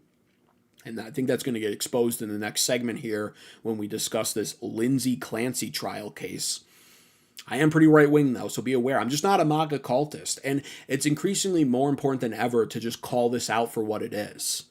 It's okay to even admit you voted for Trump. I like what Trump ran off of campaign-wise, but we can't be so thick in all of this to honestly try to trick ourselves into believing we're getting anything that he ran off of, because we're not. At best, we're getting half-assed promises fulfilled. A half-assed fulfillment on some things. Yeah, he's deporting some people. Not enough. The Epstein files, half released, half withheld. The Epstein class is still protected for a very obvious reason. No new wars. Here we are. 4 to 6 weeks, they said. I said, obviously that's not true. Here we are, about to be hitting the 6-month mark. No end in sight. No end in sight. And it's not getting better economically for the global economy or the U.S. economy. It's a disaster. And I'm not going to sit here and pretend otherwise. You know, there's so much copium out there with MAGA. I've seen all of these channels say, "Oh, well, Trump's waiting to make the deep state arrest until somewhere around July or August because then they'll be more impactful for the midterms." You really fucking believe that? They arrested Don Lemon, a gay black man, for storming into it, which I agree he shouldn't have, but he stormed into a church. He stormed into a church and terrorized the children over, you know, I can't even remember what it was about now because I remember thinking, okay, Don Lemon, you're kind of a scumbag for that, but really? This, and Pam Bondi at the time, that fat mouth bitch, she does her makeup and spends like 30 minutes on Fox News puffing up her boobs, you know, and just, oh yeah, we're not going to tolerate that Don Lemon, you don't do that here in America. We arrested Don Lemon, and you know, people are asking for the arrest. This administration is not playing around. That's what you've seen, MAGA. That's your deep state arrest for you, Don Lemon. How do you feel about that one? Over 580 days into Trump's second term, not a single deep state arrest. Not a single one. Because Don Lemon's not part of the deep state, let's be real. But that's the closest thing you got, which is what makes it even funnier. Yeah. At the end of the day, I'll always have my conservative values, but for the love of God, like, we've got to get real serious about this and call this out, this disastrous administration for what it is. MMMM even says it. Very disappointed with President Donald Trump. Not what he ran on. No new wars. He needs to Yeah, exactly. All he had to do was run on the campaign promises he made. It was actually clearly the winning formula. He won all the swing states. He won the popular vote. He crushed in the electoral college. Every state literally voted more red in 2024. Even New York and California, those despicable blue states, they shifted more red. Trump's campaign promises were gold. And within 5 months, May 2025, I'll never forget it, it was all flushed down the toilet. It's not hard. It really isn't. But that's all I've got to say about that. We're going to move on. I want to get into the Lindsay Clancy trial case here because this is crazy right here. This Lindsay Clancy trial case, this disturbs my soul, and it really should bother you too. We're seeing this dystopia unfold before our very eyes with these absolute fanatics coming out of the woodworks, these idiotic women, these emotional, illogical women in this sort of like, you know, cult-like psychosis, emerging to literally support a woman who murdered her children one by one, methodically and psychotically. It's been bothering me, and I wanted to talk about this. I wanted to talk about this last night, and I just didn't have the time. We're going to get into it tonight, though. It's a conversation that just needs to happen. And yeah, we're going to get into it. So again, be sure to like the stream, double tap your phone screens, hit the thumbs up button, and subscribe. And yeah, stick around if you want to talk about this. This case is like, it's viral. The virality of this case right now is insane. It seems like everyone's paying attention to it, and moreover, it seems like a lot of people are shocked at what's going on publicly here in America when it comes to the women, predominantly, of course, white women. The murder trial of Lindsay Clancy, it is centered around this incident that took place in Duxbury, Massachusetts, January 24th, 2023. For somehow anybody who may not know about this, Lindsay Clancy, who, by the way, is like a child delivery room nurse. That's her career. Child delivery room nurse, Lindsay Clancy, mother of 3 at the time and wife at the time to Patrick Clancy, wound up murdering all 3 of her children slowly and methodically in the basement of her home. She reportedly waited or even had her husband Patrick Clancy leave the home and go pick up children's medication at a local CVS store, as well as then stop and pick up takeout food at a local restaurant, where after he left, she wound up locking the front door to the house, along with several other doors in the house, I believe her bedroom being one of them. And she then took her 3 children, who at the time, and I guess will always be, aged 3, 5, and then 8 months old. And she took them into the basement. Where she, one by one, strangled them to death slowly with an exercise band. After that, she then proceeded to go up to the second floor of her home, slit her wrist deeply, slit her throat, and then jump out of the second-story window headfirst, where she hit the pavement and ultimately, somehow, did not manage to kill herself. Instead, only crippling herself. Sadly, after this, of course, Patrick Clancy winds up returning home eventually with the food, the medicine, etc., and he returns home to what he now describes as an unusually quiet house. He winds up, of course, going upstairs to look. He gets suspicious. He searches the house. I think, if I remember this right, I'm trying to remember all the information. The trial is enormous. It's been going on for days. But he winds up realizing that the bedroom door was locked, and he begins to panic. He eventually winds up stumbling outside of the house, where he spots his wife laying on the freezing cold ground outside with her wrist slit that he noticed, and bleeding still, and also noticing what he describes as a red line around her neck, which he of course later realized was another attempt for her to make a slit. He immediately winds up dialing 911 at that point in time, according to what I've followed so far. And in addition to that, he winds up asking her where the children are. Now, the reason why I'm saying this too is because in the case, apparently, one of the people who has had the privilege of sitting in the courtroom, and I guess I shouldn't even say privilege, has even said that she heard on the 911 call that Lindsay Clancy was still alive and able to verbally communicate, though barely. And she responds to his question on the phone of where the children are by barely being able to mumble out basement. So he immediately re-enters the house and goes into the basement, where he then sadly finds that all three of his children are dead.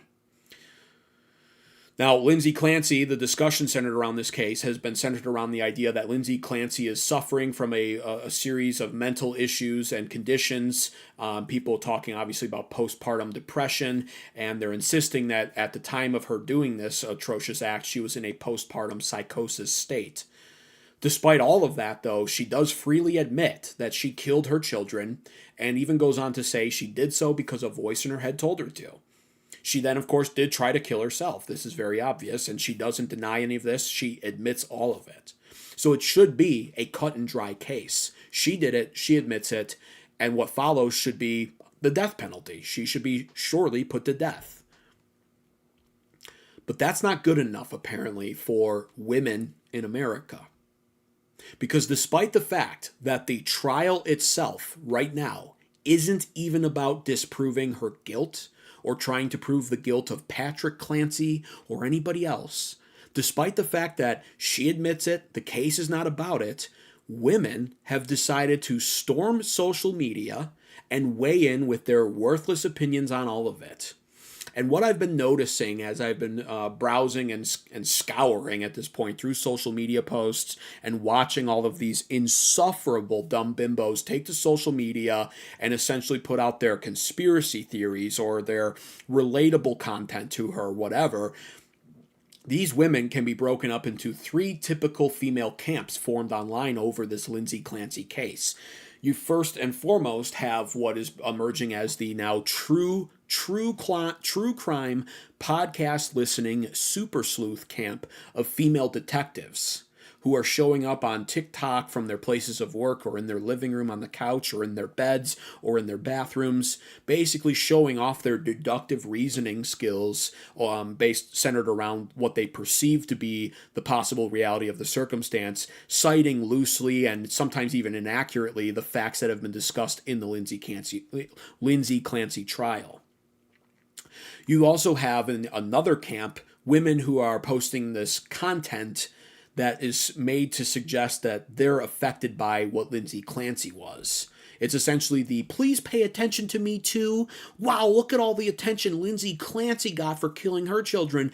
I've thought about killing my children. Do I get attention now? That's kind of the content that they're posting. You'll see this. They're holding. I'm going to show you content of this too. This segment of American Advocates will be discussing the issues of feminism and women destroying America. That's really what this is about. So I'll be showing you in just a couple minutes here and progressively throughout the course of this segment all of this. I've got the videos, some videos of women discussing conspiracy theories and in a true crime sense, what they believe happened. I've got videos of women holding their baby with recordings of Lindsay Clancy or her lawyer reading off her quoted statements, holding their baby and putting on quite the waterworks display saying, "Me too, Lindsay, me too, yeah." Yeah, that's the other camp of women. It's the I relate to Lindsay. I suffer from postpartum depression. Do I get an audience now? I've thought about killing my baby too, and I've only been one step away from it. Focus on me too, please. That's the other encampment. And the third camp that I said exists is really just a mix of both. Because at this point, I do believe there's a mix of both camps. Women who relate to Lindsay, as well as simultaneously believing that Patrick is the killer and are becoming super sleuth, deductive reasoning, conspiracy theorists. So that's what's going on now. Now, starting with the conspiracy theory camp, that hurts my brain. This is again the kind of content that just it makes your mind numb. And it in some ways reminds you of something or of somebody who also recently has been in the news, and funny enough has also weighed in on this. We'll get into her in a second too. But the conspiracy theory camp basically represents what, in my opinion, is the ultimate female nature on display of them dodging accountability by any means necessary. Always looking for a way to, of course, blame a man. And this is just what women do. I truly wish that Kevin Samuels-like figures were actually still alive. Rest in peace to him, because he would have a field day with this. Though his channel at the time was predominantly centered around dealing with the vile nature of unsubmissive black women, he was no stranger to calling out white women when needed, and I was more than willing to welcome him doing so. And he, at one point, even said something that I still use as a quote to this day. The women, modern women, have deflection shields that are stronger and better than that of the Star Trek Enterprise. Everything bounces off of them to anywhere else but to them. The accountability issue of modern women is a massive problem. They are internal narcissists. They're all about themselves. They're more selfish than ever. They're despicable, truthfully. And they have been taught in this postmodern, post-fourth wave feminist society that it's always a man's fault. And so in many ways, that, in my opinion, is the root cause of these conspiracy theorist women out here. Because what they're doing in creating these conspiracy theories is looking to blame a man. And that man would be Patrick Clancy, the unfortunate former husband of Lindsay Clancy, who's also the father of the 3 children that she murdered one by one methodically in the basement by strangulation after sending him out to get their medication and food. Just understand what's happening. Like, this is how disgusting modern women are. They're all taking to the public right now to blame the victim. He's the only victim left alive. And now he's the one who somehow is at fault for this in some of the minds of some of these delusional, low IQ bitches. And I want to actually go over something here. They're not just blaming him and accusing him of killing the kids, possibly. We'll get to that in a second. But some of the more softer forms of criticism against Patrick Clancy also don't hold up and bother me as well. Because again, it just also points to the issue with modern women, their expectations, how they're taught when it comes to how they view men or what the expectations of them should be in society as compared to men. And so even if, and it is a big if, because a lot of them are blaming Patrick and accusing him of murder, falsely so, and they should be probably sued into oblivion, by the way. But even if they're not, what many women have taken to doing is blaming Patrick Clancy for not supporting Lindsay enough. They say, well, Patrick Clancy really is at fault for this because as a husband, he should have supported his wife more. And clearly, she was in a poor mental state, poor mental conditions, and she just wasn't receiving enough support from those around her, especially her husband, they say. Here's what Patrick Clancy wound up doing for Lindsey Graham, though, throughout the course of their marriage and throughout the course of them raising these 3 children together. First of all, he predominantly provided her with a large house in a good neighborhood. If I remember correctly, he worked for Microsoft as a tech guy making $300,000 a year. Even in this economy, that kind of salary is more than enough to support a family off of and allow for a situation where the wife doesn't have to work. It doesn't need to be a two-income household. $300,000 is good money pretty much anywhere, even in Massachusetts. So he largely, predominantly, provided her with a very good house in a great neighborhood. He then gave her 3 kids. And here's where it gets interesting. Here's where we acknowledge all of the work that the man put into all of this, despite the fact that many women online will insist otherwise and say he was a neglectful husband. For every child that was born, Patrick Clancy wound up taking his optional paternity leave from work to be with the newborns and, more importantly, to support Lindsay, who he acknowledged was struggling after each pregnancy and birth. In one case, he even actually extended his paternity leave for one child for a full 12 weeks, recognizing, of course, that his wife was struggling more in that particular instance with issues like postpartum depression, etc. In addition to all of this, to ease her burden at home, he paid for a nanny that they wound up keeping employed for something to the effect of 5 years. He also created a separate bank account and filled it up with, of course, his money that was able to be accessed by Lindsay Clancy in the event that she felt like she needed to stay at home more or spend more time with the kids. He also wound up getting her a therapist, in fact, multiple therapists throughout the course of all of this. He checked up on her constantly to make sure she was okay, calling her often throughout the day, and even offering to help her find medical professionals to address her issues and perverse thoughts.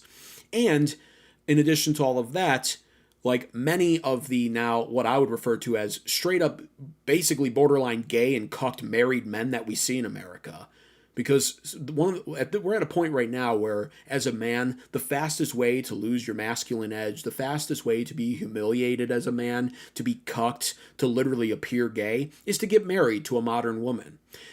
And that's just the reality in America. And just like that, Patrick Clancy even agreed at multiple points in time to sleep down in the basement as far away as possible from Lindsay at her request in his own home.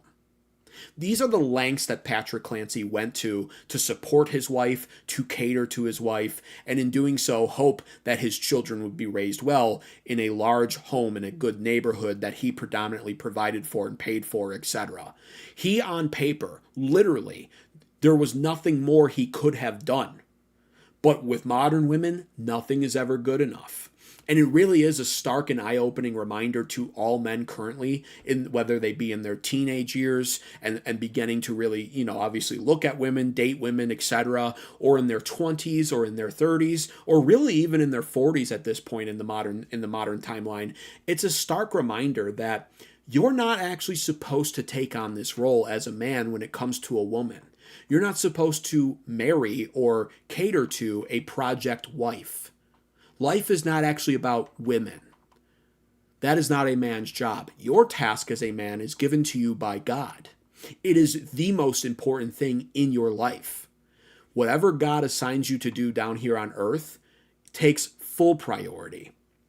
It's more important to you than you are. It's more important. Your task by God assigned to you is more important than you yourself, your wife, or even your kids. It literally comes first. And this is what a lot of men have lost sight on.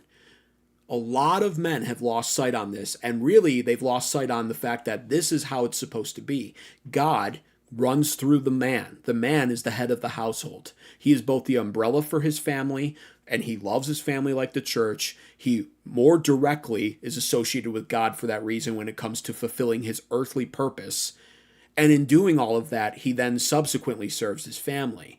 But people, men especially, have lost sight of this. They marry these atrocious, mentally unstable women, and they become a catering butler to them. They become a submissive, subservient slave in their own home to their own wife, who they then cater to the needs of infinitely.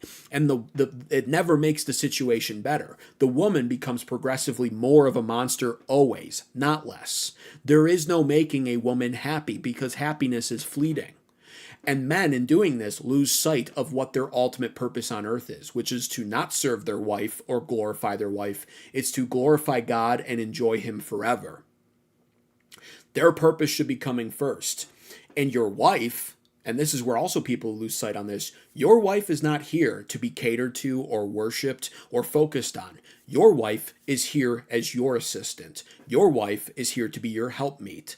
She is here to acknowledge the fact that you are in charge, you are the leader, and God has given you a task to carry out in the world.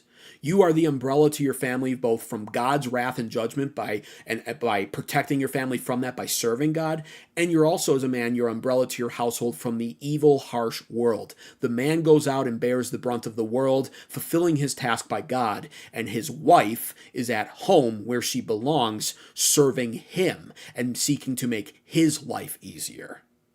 So men need to wake up and understand this. These project women that are filled with 40 tattoos, that have hideous tattooed faces and piercings all over, they've got the bull ring in their nose, straight up informing you basically that they're a bull. They're a bull.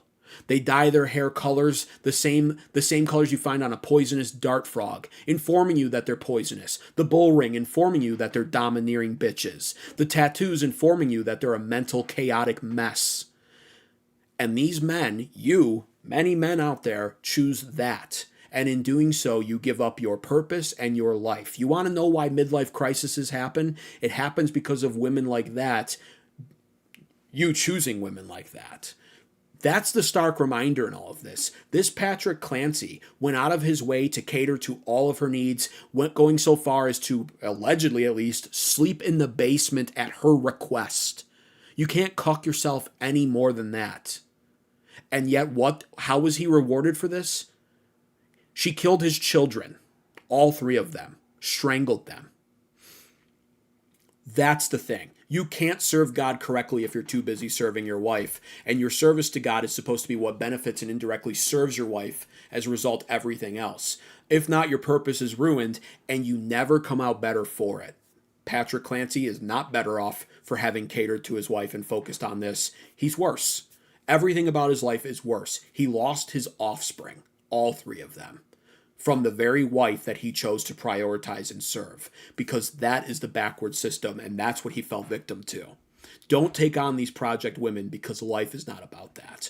But beyond the fact that women are insisting that Patrick is at fault for not doing enough, I want to get into the other facet of all of this that really is bothersome too, and that is that women are insisting, some at least, that Patrick is actually the killer, not Lindsay. And these low IQ, retard couch detective women out here have answers for everything, including subject matters like a phone call that took place at CVS, or a change of clothing that they're insisting took place to prove that he was suspicious, or even the long time that he spent away from home throughout the course of Lindsay murdering her children, or the fact that he didn't try to render aid to his wife, who was freezing and bleeding outside after she told him, of course, that his kids were in the basement. Or, the fact that his fingerprints were on the workout resistance bands that were used to strangle his children. Or the fact that Lindsay jumped out of her window, etc. All of the lowest dumb IQ takes possible have been expressed by these true crime podcast listening, couch rotting, low IQ, female super sleuth deductive reasoning detectives. It's enough. It really is enough. And I've got some to show. I've got some clips to show you of this, just because we need to show this.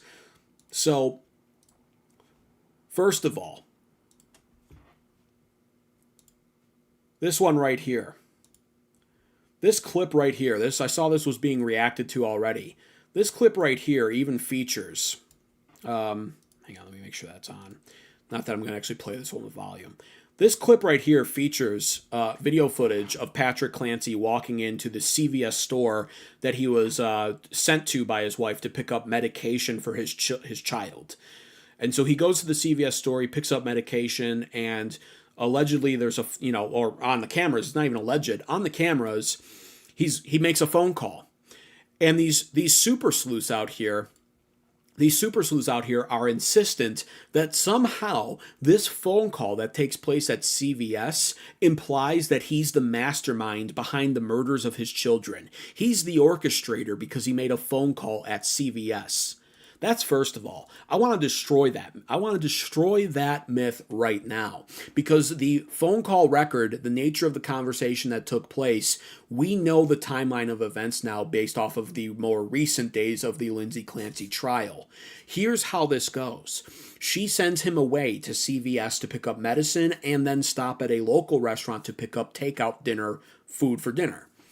After he leaves, she locks the doors of the house. She locks some of the doors in the house. I think her bedroom door was one of them eventually after she jumped out the window. But she locks the doors of the house. She then rounds up her children, the 3-year-old, the 5-year-old, and the 8-month-old. She takes them down into the basement, and she proceeds to, one by one, while the others are watching, strangle them all to death with a workout band. She then slits her wrists in her throat and locks the door to the bedroom and jumps out of the window and falls headfirst onto the concrete, trying to kill herself. She fails. She cripples herself and lives, doesn't bleed out. Here's how the timeline works. While she was somewhere in between locking the doors and probably rounding up the children or even probably killing them, Patrick Clancy had attempted to call Lindsay Clancy at CVS. We believe, if I remember right, it's because he was attempting to ask a question about what medicine he should pick up for the child that she was actively strangling to death, probably. So he makes the phone call in CVS. He calls her. She doesn't pick up, of course. She's busy killing his kids. So he doesn't get an answer. He finds it unusual. She probably knows that this is going to be received that way. And we know based off of the call records, based off of her phone call records, if I'm remembering this right, this is a lot to remember, but this is the timeline. She calls him back. And at this point, it's almost certain that this phone call took place after she strangles all 3 children. She calls him back and has a normal conversation with him. And then they hang up the phone, and she slits her wrist in her throat and jumps out the window and locks the bedroom door. That's how this plays out. It's not him in the middle of a CVS store calling somebody on the phone to orchestrate the murders in a public place in a CVS store. Nor is it him calling in the middle of a CVS store to check up on the progress of anything or any other crackpot conspiracy theory that these women could come up with. We now know that that is the nature of the phone call. And by the way, I will continue to stress this more throughout the course of this episode. This case is not about proving she didn't kill them. She freely admits that she did. She admits to even remembering that she did. This case is about desperately trying to grab hold of an insanity plea so that she won't either be put to death or serve life in prison. So it's not even contested. None of it. None of it's contested. But beyond that, then there's the change of clothing. Take a look at this. So the super sleuths were at it again, and they said, well, look at this. Would you look at this, they said. Hang on, I'm going to click on this. Kid you not.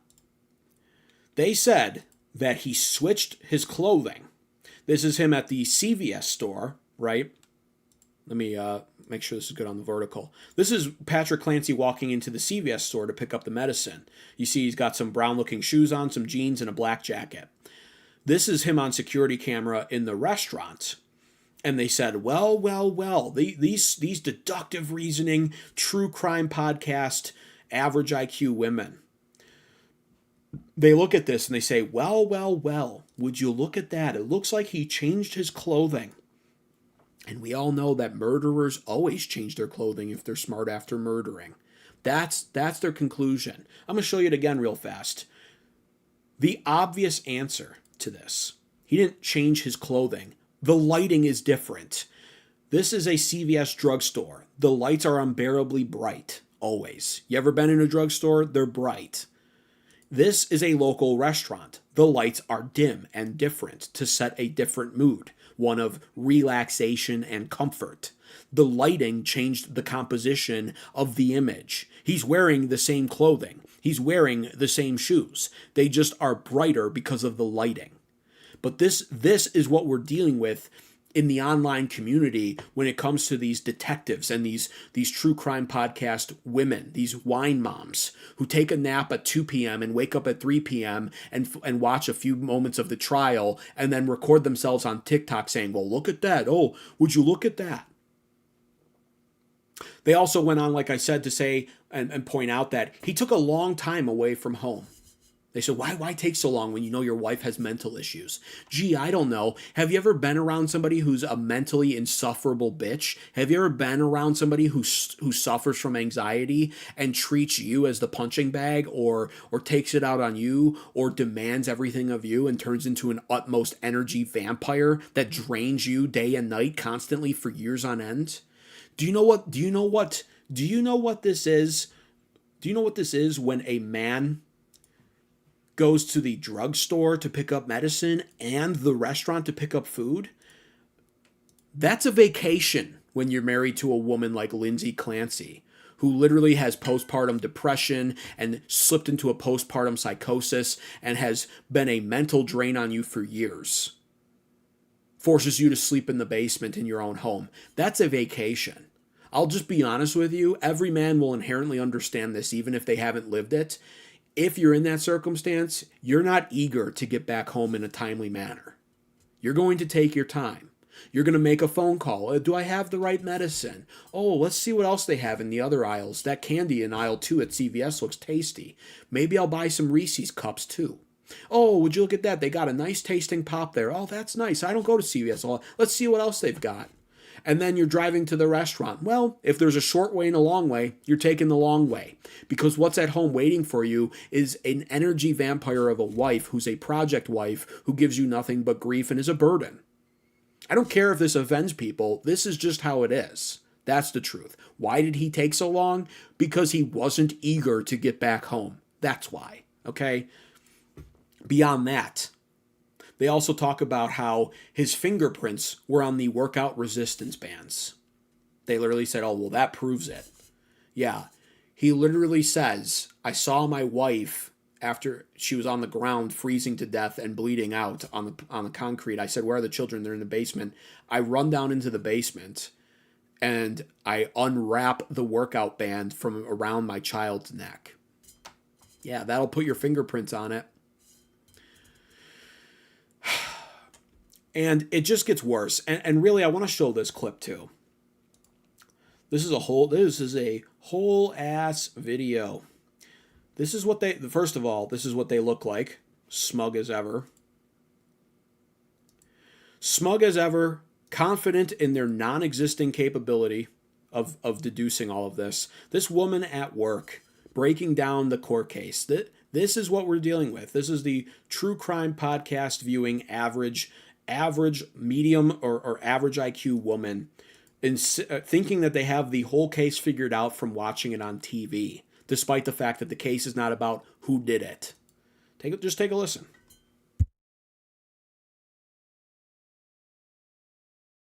All right, I got a theory. Hang with me. If your children were downstairs in a 2-story house and you were upstairs on the 2nd story, and there was a fire in your home of which prevented you from being able to exit your bedroom door, go down the stairs, and get the children, and you had no other choice and you were completely stuck on that 2nd floor in your bedroom, would you or would you not try to jump out the window to go save those kids? Because that's the only way to get down there to them, right? Fight or flight kicks in, you're gonna get out that window, right? What if Mr. Pat decided to drug her earlier in the evening, we'll say 4:30, by 5 o'clock, she started getting drowsy. He tells her, go upstairs, go take a rest. When she gets upstairs, she finally passes out, lays in the bed. A few minutes later, he comes upstairs. She looks knocked out. At that point, he injures her on the wrists and on the neck. He thinks she's dead, probably because of blood loss. A person who's not a nurse sees that much blood, guess what? They are either getting faint, queasy. He thinks she's done for. So he leaves, barricades the door, goes and does what he does, kills those kids, goes on his little excursions to make it look like he did not do anything. When he comes back, wrench thrown in his whole scheme because she jumped out that window. It would explain the hands outside of the window, because when she woke up, whether or not she was drowsy, drugged, bloody, or whatever, she remembers in her head that he threatened that he was going to kill those kids in that basement. He told her the whole plan, because that's what a narcissist does. He wants to see the pain in her eyes, the fear in her eyes, to initiate this response. So while he thought that she was dying upstairs, to his surprise, he comes home and she had actually made it out the window, ruining his whole entire plan. But I think it did start with some type of situation up there where she was blocked in that room and she had no other choice but to try to get out. He moves the bed when he gets back, moves all the things around, maybe even cleans up the sheets on the bed. Has his handprints all over it. Literally, that's all. This is not going to go away as a problem. I don't know where to start with the idiocy. None of the timeline backs that at all. Lindsay Clancy isn't arguing this in court at all. Any attorney worth their salt in Massachusetts, which, by the way, Lindsay Clancy has the best attorneys, one of the best attorneys in Massachusetts representing her, would, if by any means possible, they would argue this if they could. Any attorney representing their client, if they thought there was a chance that they could prove that it wasn't Lindsay in the murder, and if Lindsay herself wasn't admitting to it, which is foundational to it, they would run with any narrative they could to avoid prosecution of her, to avoid her just having to admit guilt or be found guilty. They would run with the husband did it line if they thought they could, if Lindsay didn't admit to it, first of all. But if the evidence even suggested it, they'd try. That's not what they're doing, and I can't emphasize that enough, first of all. But what's important to hone in on here is not the case. The case is as cut and dry as everybody at first glance would think it is. I'm emphasizing the psychosis state of not Lindsay Clancy, but of all of the women in America, or at least a lot or most of them who are sucked in by true crime genre television shows and podcasts and now believe that they're going to be the next Candace Owens. Because that's the problem. This is what it looks like to have a Candace Owens wine mom culture breaking out in America of women who think they're smarter than they are and are belong truly in the limelight as the next great detective from the couch. This is like the female equivalent of armchair quarterbacking now. She says that she fabricates this entire scenario. One notion dispels her entire thought process, by the way. If Patrick Clancy wanted to, in some unthinkable world, murder his children and then frame his wife by killing her and staging it as a suicide, why would he call the police when his wife was clearly still not only just alive, but conscious on the ground? He called the police when he discovered his wife on the ground. She can be heard in the call saying the basement. The children are in the basement. She can be heard. Why would he have done that? The slits are on her wrist. They're across her throat.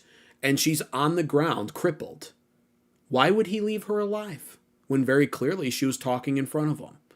That's all you have to ask. But see, that's the problem with women. There's no logic.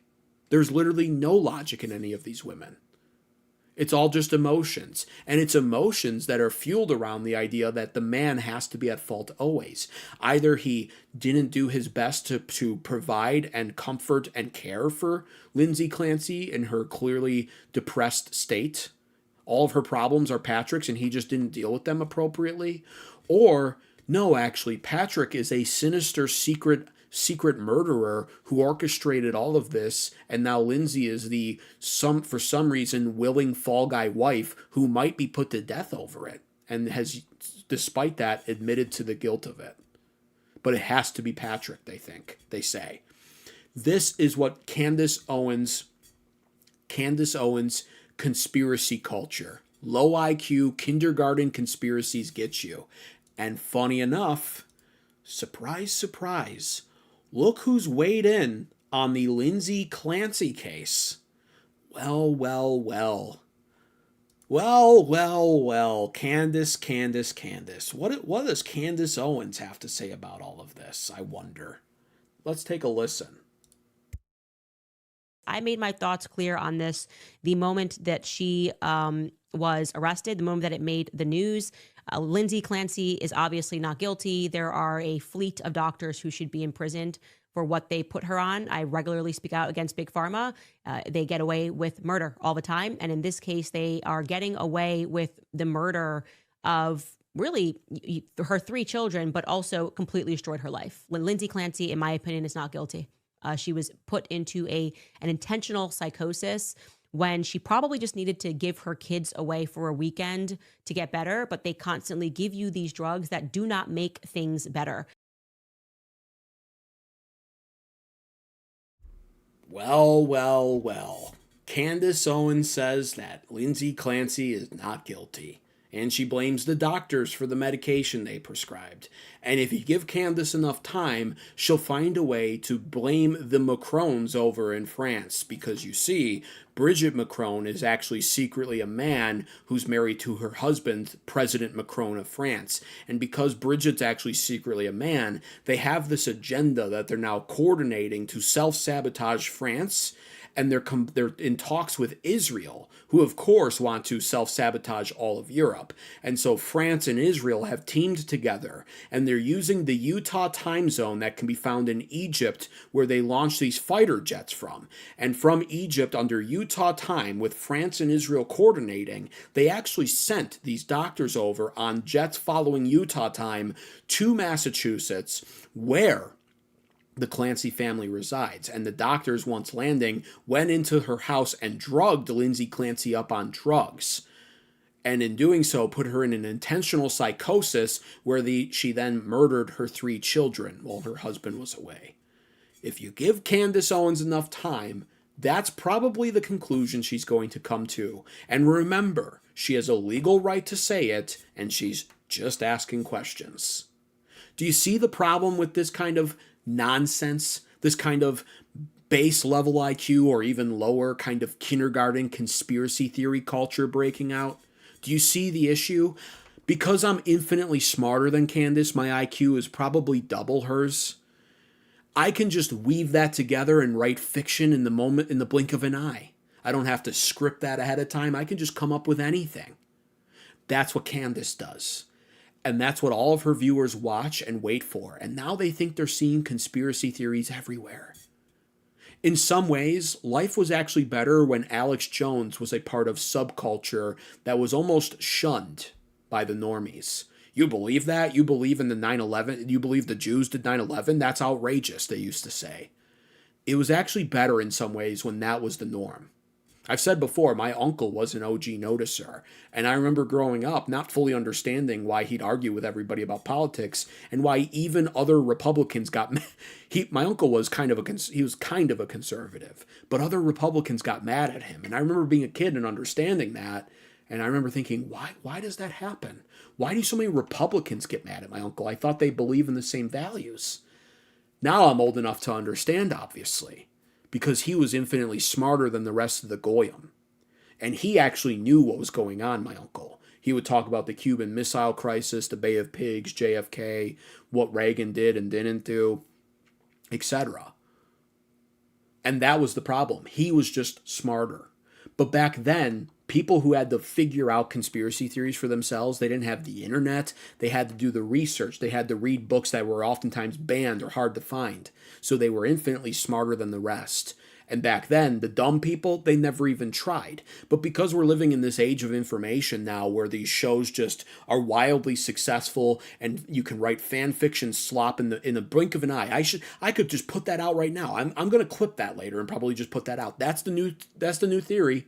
France and Israel are responsible for this death. That's the new theory. Give Candace Owens 3 months. That's the theory. And because she hates TPUSA, it will be woven into the whole Charlie Kirk thing too.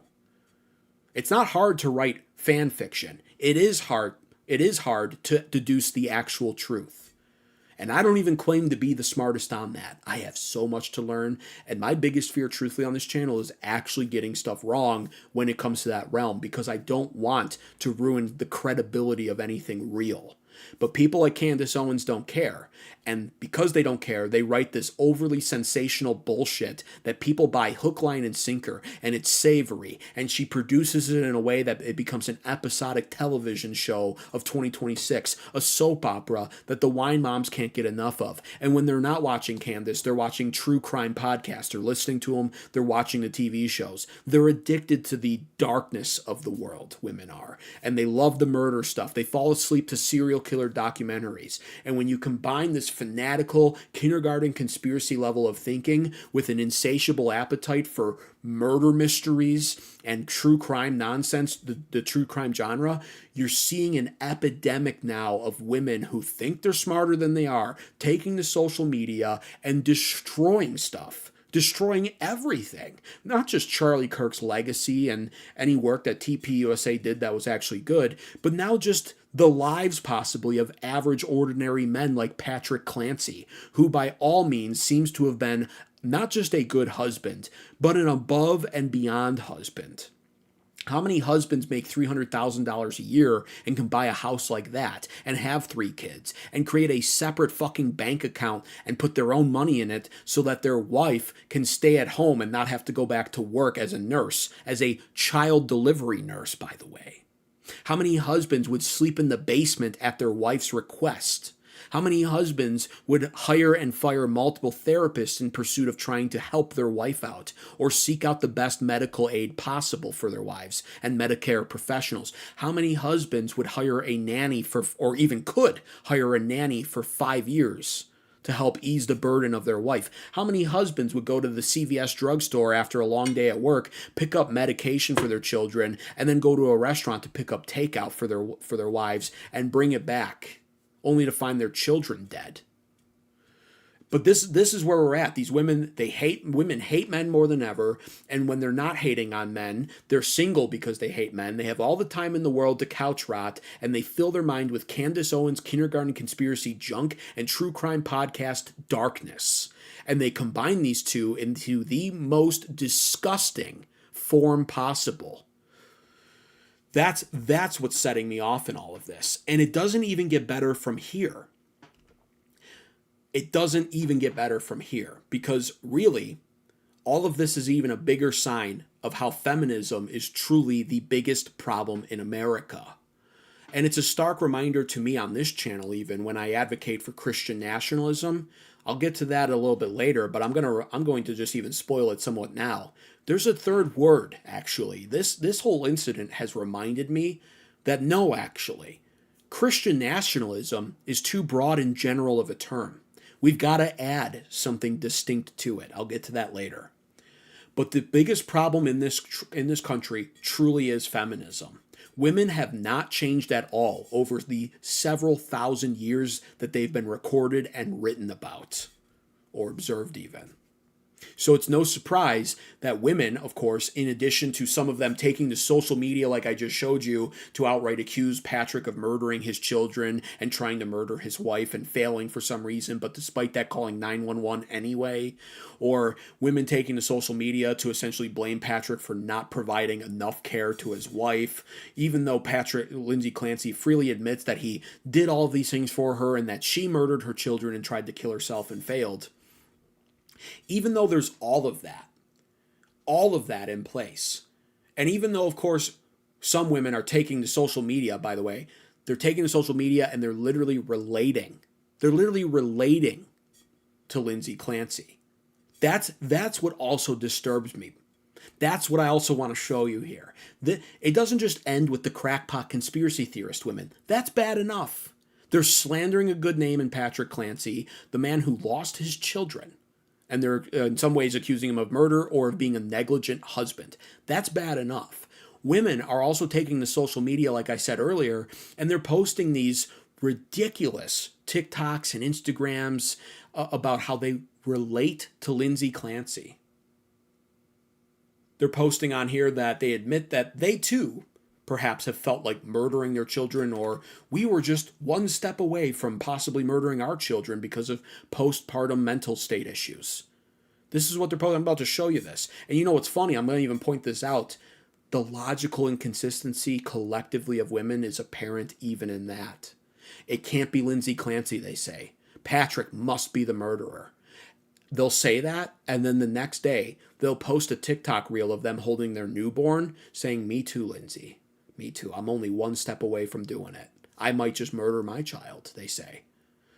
So it's like, wait a minute. So you're saying that what Lindsay Clancy did is so relatable that you now want to support her for murdering her children, but she definitely couldn't have murdered? Which one is it?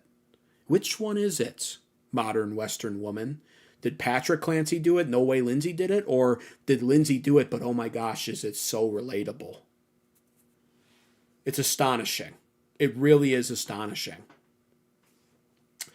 But here's some of the clips of that because, yeah, they're pretty disturbing as well. And you need to see this. People need to just see this. And they just need to accept that this is where we're at as a society. This is like the medicine no one wants to take, and I'm going to deliver it to you anyway.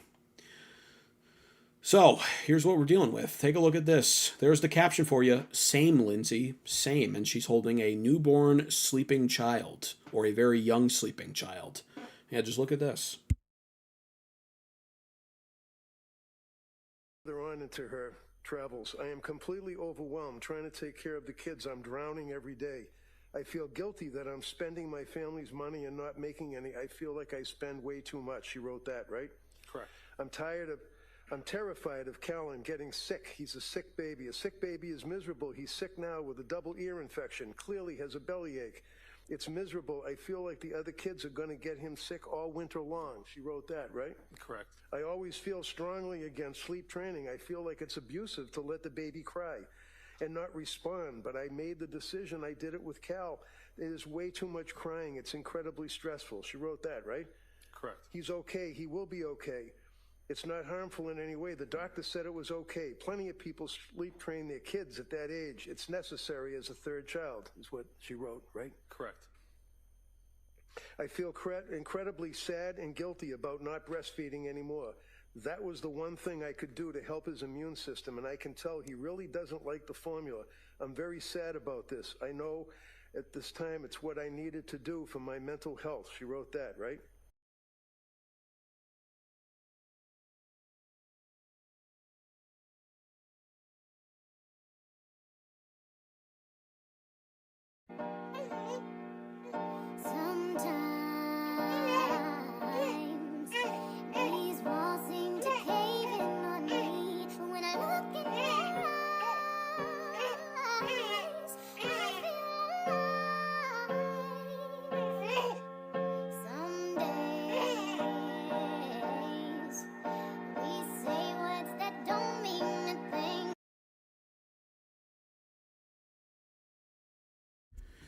I want you to just, when you're watching some of these clips, I want you to just really understand the performative nature that is required of these women to put those kind of clips out there.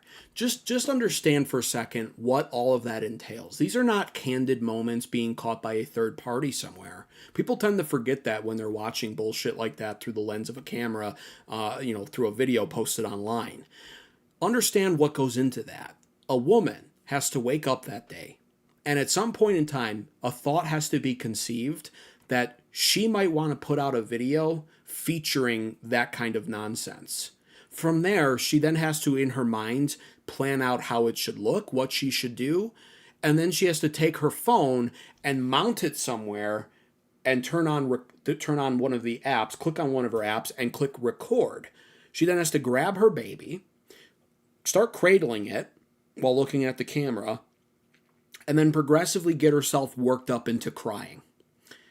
And she has to do this for a while until she feels like she's got a good enough of a take. From there, presumably she puts the baby down, grabs the phone that's on record, turns off record. She then spends time editing the video to make sure that she both looks good still and that it's an impactful, or what she thinks will be an impactful video. And then she has to then post it and write a caption for it and everything else. And in the process of doing all of that, she somehow concludes from the start all the way through the finish that it's a good idea, it makes her look good, and it's exactly the kind of content that she wants to put out into the world, without obviously thinking about any secondary or tertiary consequences for those actions. Things like that baby growing up 18 years from now and being in high school, and his idiotic bimbo mother had posted a video about him when he was a baby where she's trying to insinuate basically that her life is worse for having had him. Her life is miserable because of him. She's crying because of him. She just doesn't want the baby. And she relates with a woman who at that time murdered all three of her children. I just want people to understand that. Because again, this is not a candid moment. And There's a very real saying that is oftentimes expressed by people who truly understand female psychology. True tears shed by a woman are never done in public or in front of anybody. A woman's tears are never genuine if they're being done in front of you. They're always performative. When a woman really wants to cry, she runs away and she cries in a closet somewhere. A lot of men don't understand that. It gets even worse than this too, because from here, we then have the women that are pissing me off even more in regards to all of this. There are women that apparently have so much free time that they have now taken to appearing outside of the courtroom in the hundreds, numbering in the hundreds now. They're all wearing pink. They're supporting Lindsay Clancy. They're even waving to her and greeting her as she drives up the pathway to enter the courtroom. In fact, they've even seemed to now form a cult-like following over Lindsay Clancy now as well. Take a look at this. Murder 3 of your children, and you too could be greeted like a hero as you arrive at court to be put on trial for murdering your children.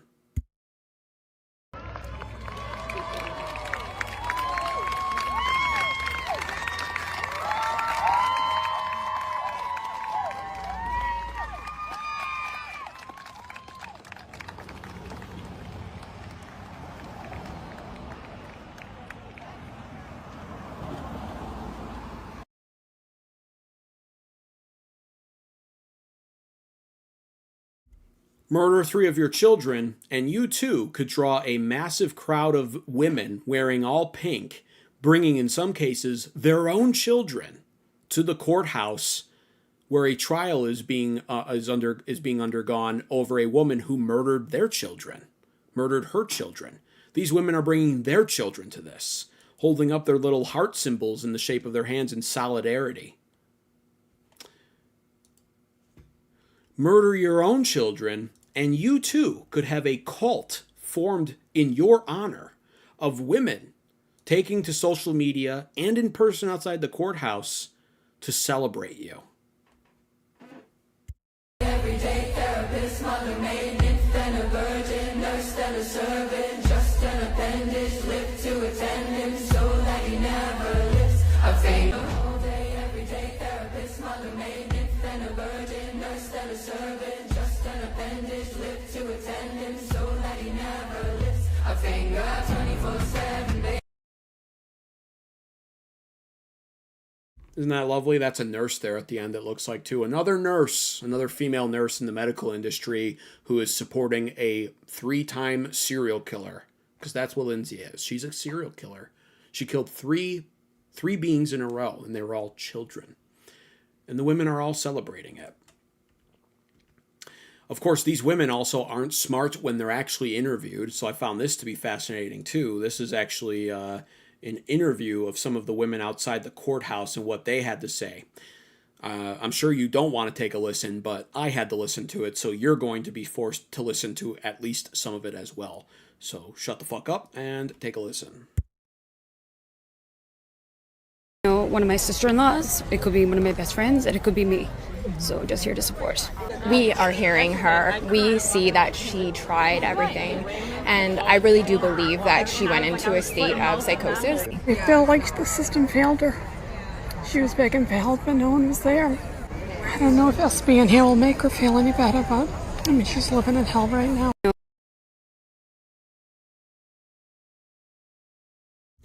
She feels like the system failed her. And it did. And that's really the messaging that I want to get behind on for tonight's episode and this particular segment of Lindsay Clancy. Because yes, in fact, the system did fail her. The system failed Lindsay Clancy not because it didn't try to solve her problems and not because it didn't do its best based off of what it has. It's a pharmaceutical system. There are no good answers for somebody like Lindsay Clancy. That's actually the reality, by the way. And in some ways, that is sad. But the system failed Lindsay Clancy by refusing to prevent what ultimately took place in that basement. The reality is there's no medication out there that works for what Lindsay Clancy was going through or what she had.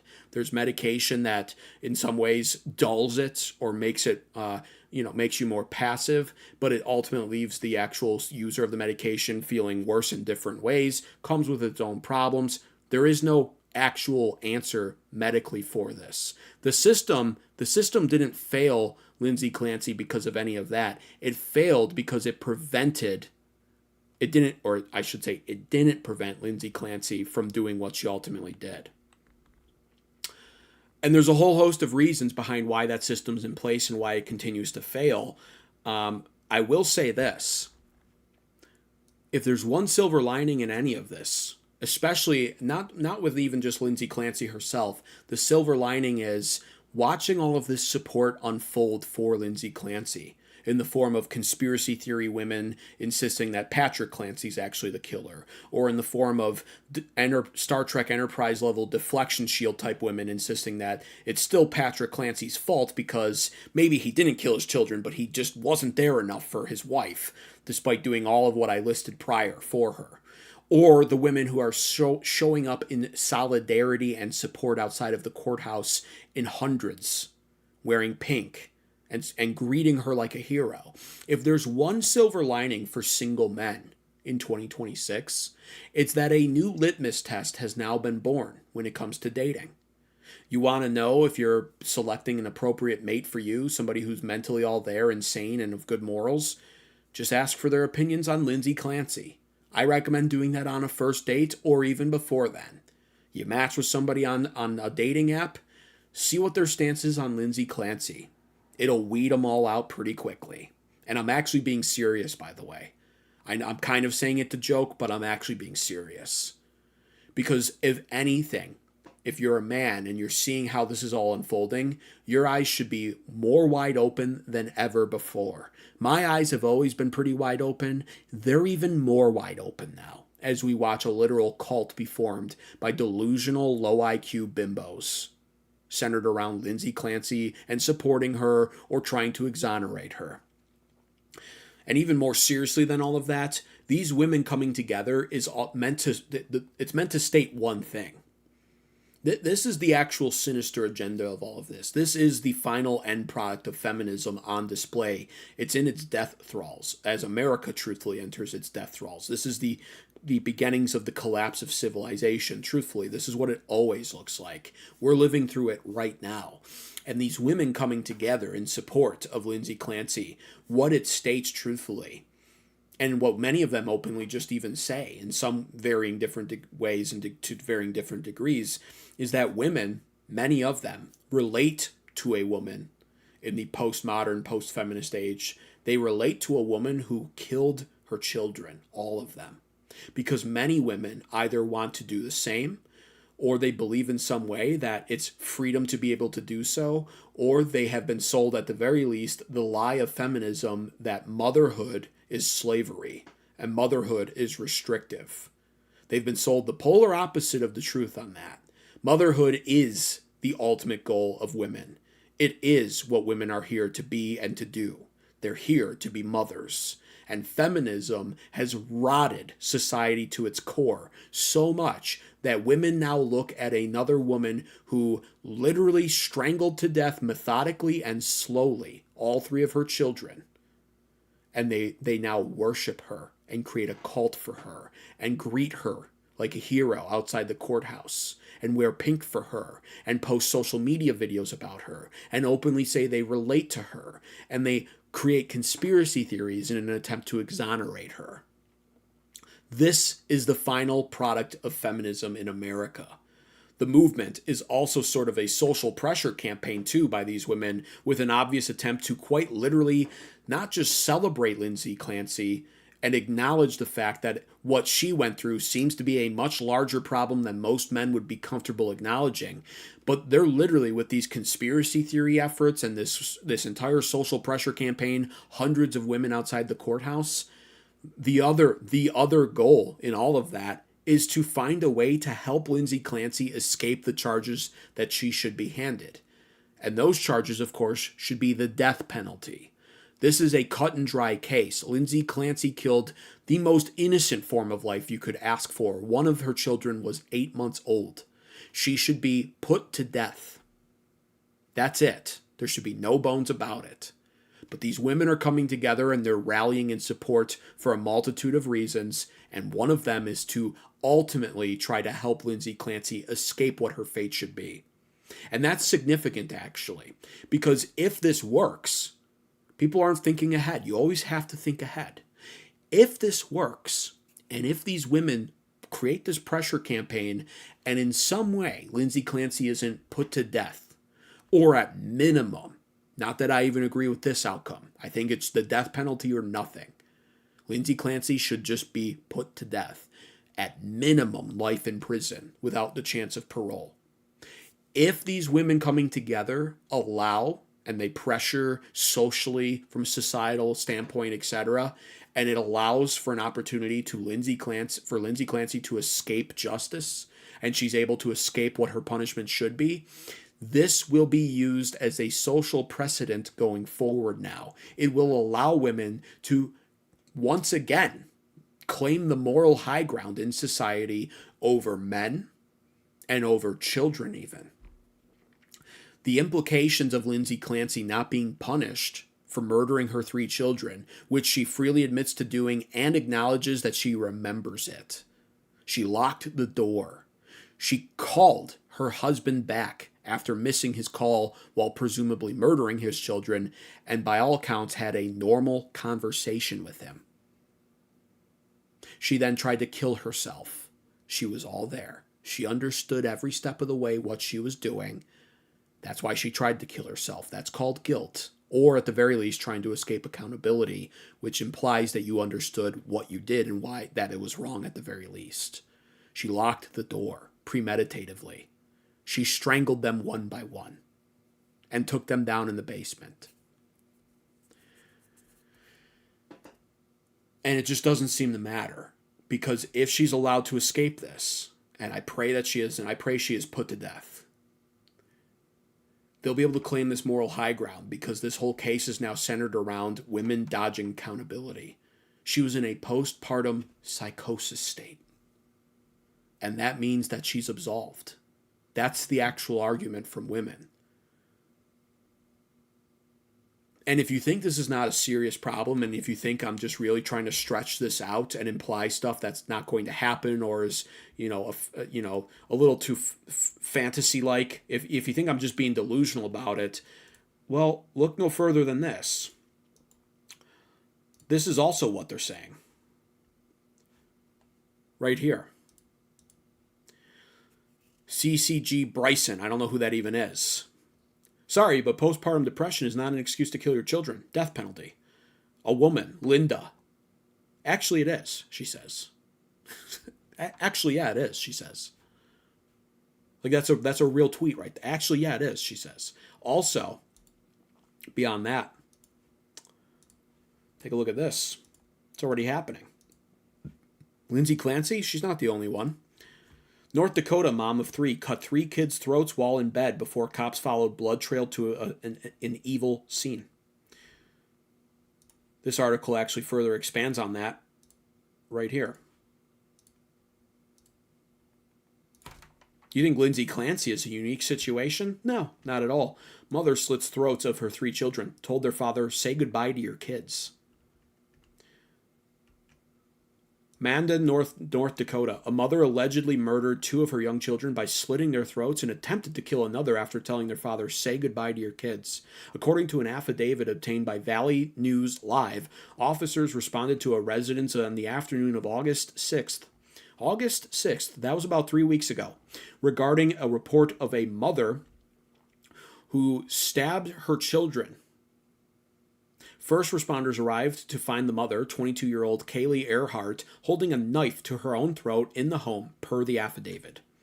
Earhart, who was covered in blood, reportedly dropped the knife and told officers to kill her. After detaining the woman, officers found 3 young children who were lying unresponsive on the floor in a nearby bedroom. The children were all suffering from wounds to their necks, authorities said. A 5-month-old, a 3-year-old succumbed to their injuries and died, but a 1-year-old survived the ordeal following extensive surgery. Investigators learned that prior to the murder, Earhart chased the father of the children and grandmother from the home with a knife, the affidavit said. The father told authorities that he managed to take a gun from Earhart, disassemble it, and dispose of the pieces before she locked him out of the house. The man reportedly showed police a video he took on his phone of Earhart carrying one of the children with the pistol on her hip. "Say goodbye to your kids," Earhart allegedly said in the video. How will this case be handled is the next question. If Lindsay Clancy is allowed to walk, if she's able to take the insanity plea essentially and walk from all of this, this is what I mean. This is not a unique case. Women are not the angels that they try to convince you that they are. This is not even the second case of this. Women have been doing this. It's actually always historically been a problem. And if Lindsay Clancy is allowed to walk, then will this Earhart lady too be able to just plea insanity? Because guess what the defense team for Earhart's going to cook up? They're going to say a male voice in her head told her to do it, just like Lindsay Clancy. Looks like she entered into a state of psychosis, and we all know what that means. Because she's a woman in a state of psychosis, she's no longer responsible for her actions. Terrible thing that happened, yeah, but looks like we can't put her to death or put her in prison for life. That's just not moral. It's not her fault. This is the problem. This is going to be a big problem. And here's the other thing. If women aren't taking it that far, they're not murdering their children like Lindsay Clancy did, just understand that women are willing to go to all different degrees. Women are not stable. A lot of them, at least. This woman right here, she's made the news recently as well. Because what she wound up doing was, let me mute it. She wound up lighting a fire in her kitchen on the floor, coating herself in candle wax, twerking and dancing suggestively off of the counters while the flame was on the kitchen floor. And after all of that, she brought her children into the room and poured hot wax on them as well. This took place in Florida, also not that long ago. And then there's this. This is not life-threatening, obviously, or anything, but this also demonstrates the mental state of a lot of women. They say they're the most nurturing sex out there, but the longer I live, the more I feel like that's not even true, because this video is going viral, and it turns out people have done some digging, and this is not the only video of this. I mean, not the end of the world, but that's funny to some women, I guess. And there's multiple videos of her doing it now surfacing. So again, what are we doing here? And here's the thing with all of this. And here's what I also wanted to point out. More people are going to be forced to realize just how sick society is. And why do I say that? Because women are the weakness. A society is only as strong as its weakest link. Any chain is only as strong as its weakest link. Women are always the weakest link. That's how they're designed. There is no area of life where women are stronger than men on. I don't care how that makes people feel. That's the truth. And so what's nice is, this is all on display now, and it's having sort of a revolutionary effect on some right-wing speakers. One right-wing speaker in particular, who I do enjoy, but always just had a problem with because he's a wife guy, and, he's always the, I wear my cool flannel shirts, and I have a full beard, and I love 80s music. If you don't listen to 80s music, you're just gay. And, life is about your wife. Women are such mysterious creatures. I love them. They're just amazing. And life is about having more kids than you can afford. And that's my recommendation to all of Gen Z in this horrendous economy where we're being told to stretch our ground beef with refried beans and live in the golden age and suck it up and get replaced by AI. Go out, marry a woman, and have more kids than you can afford. I'm obviously, maybe it's not that obvious. I'm talking about Matt Walsh. Matt Walsh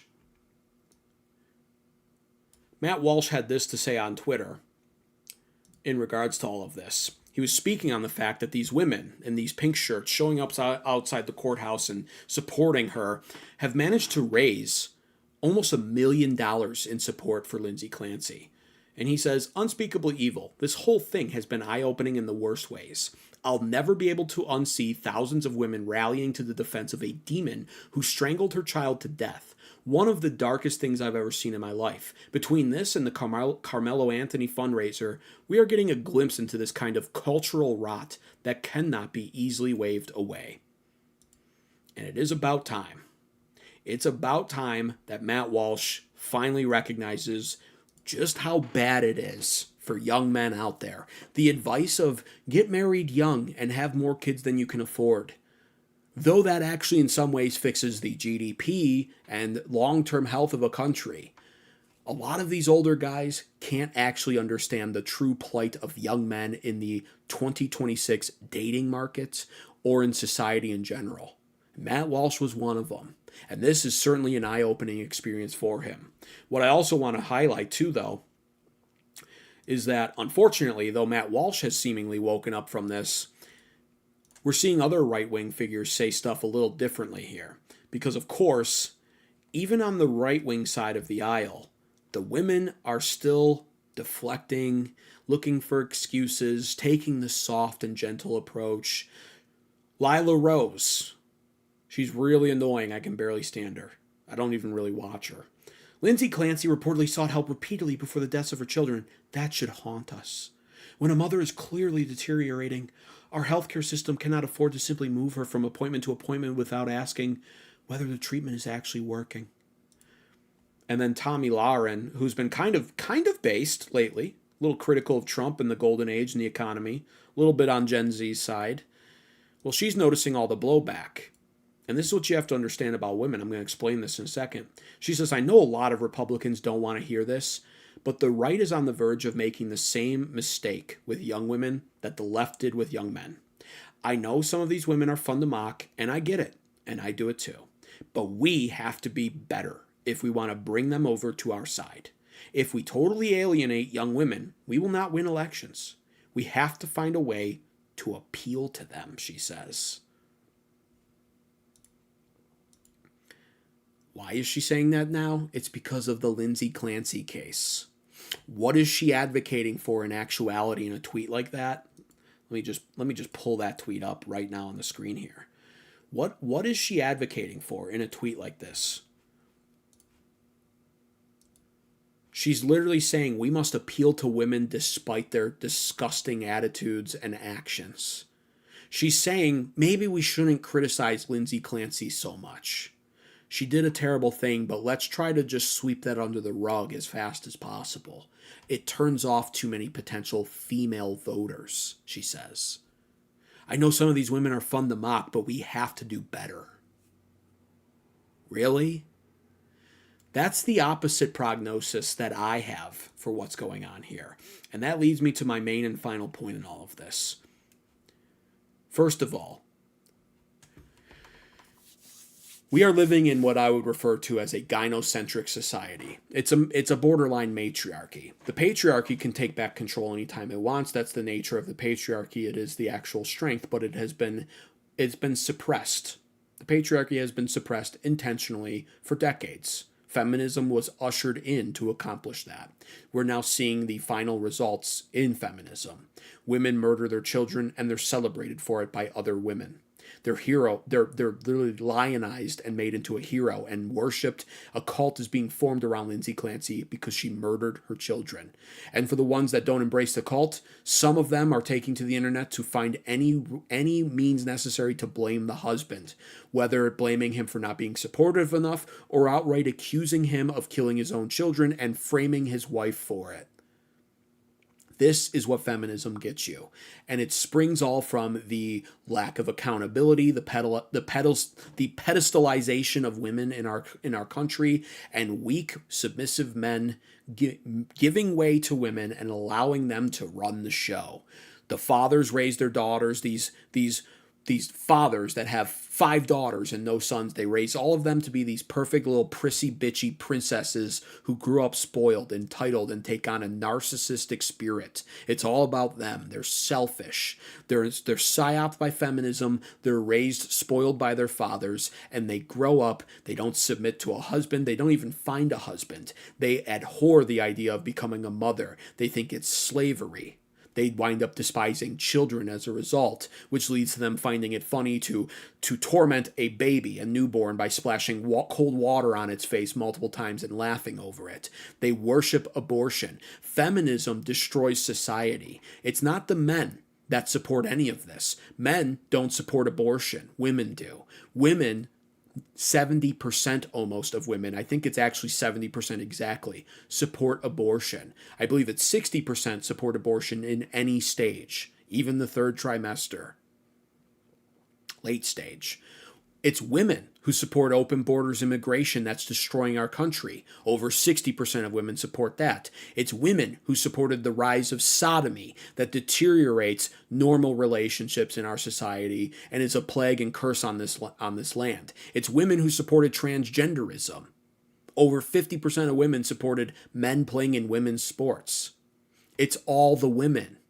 And it's the church that took a back step to women. It's the church that lost its balls, the men in the church that lost their balls, that decided, you know what, we can't make women submit, so instead we should just make men weaker. We should just focus on male accountability more. Your woman won't submit, she won't behave, that's your fault as a man. You clearly don't have control of your wife. But they'll never actually turn around and look at the woman and say, shut the fuck up and obey your husband. Wasn't that your vow at the altar? Of course, nowadays, that's not even the vow anymore at the altar for most wedding ceremonies. To love and obey? Man, are they quick to take that one out. All of it is being done to cater to women in a gynocentric society. And this is part of the biblical curse we find written about in Isaiah.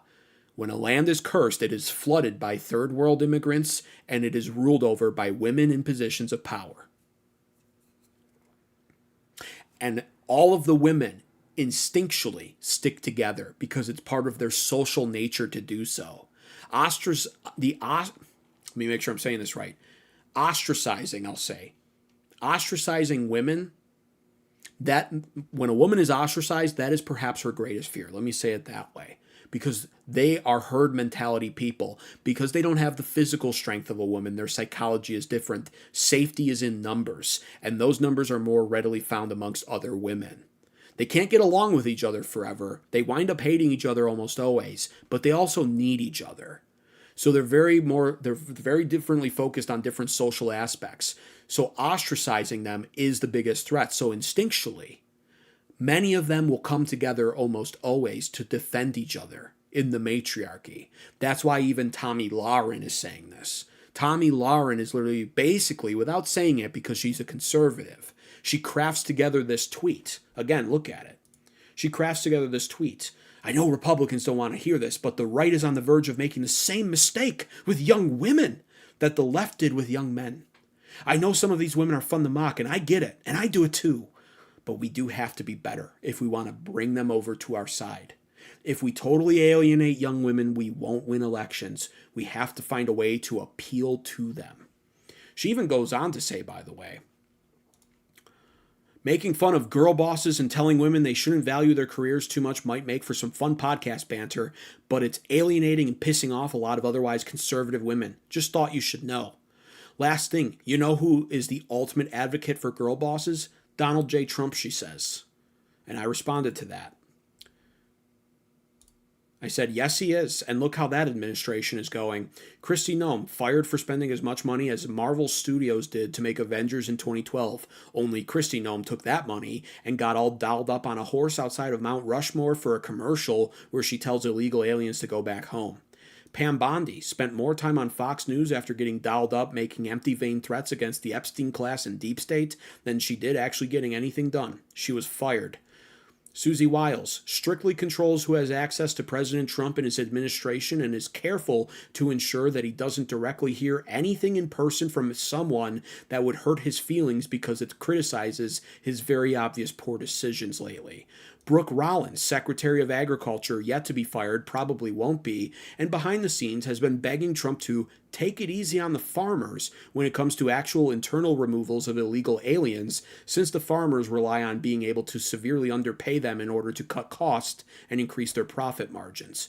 We've had enough of boss babes. Women not only won't save America, they're ruining America. Feminism is ruining it. Men will save it. Women will do what they've always done: fall in line behind the men. That is what is important to recognize. We don't actually need to appeal to the women. We need to subjugate them. Women are supposed to submit to men. The answer to all of this is not to appeal to women. Patrick Clancy did everything he could to appease and appeal to his wife, and she murdered all 3 of his children for it and tried to kill herself. She threw it all away. The answer is never to appeal to women. The answer is to serve God and rein in your women. And therefore, the answer to all of this, what I alluded to earlier, and what is a stark reminder even to me who was already aware of this to begin with. I was born just a little too smart to not be able to see through the female nature and spirit. And even I will freely admit, you know what? There's another term that must be added into our goal. The cure for all of this is Christianity and nationalism. It's the cure for all of America's problems. But specifically in this case, and it makes you realize going forward in all cases, that it's actually a very distinct blend of Christian nationalism that is the cure. Because Tomi Lahren might go so far as to call herself a Christian and a nationalist, which would therefore make her possibly, or potentially at least, a Christian nationalist. She might admit that, she might not. Women don't like to take controversial points of view, but even internally she might believe it then. That being said, she advocates against the patriarchy. She's not in favor of the patriarchy. So what America actually needs, and what we must remember, is that it needs patriarchal Christian nationalism. That's the cure. America wasn't founded by third world immigrants or Jews. It wasn't founded by women.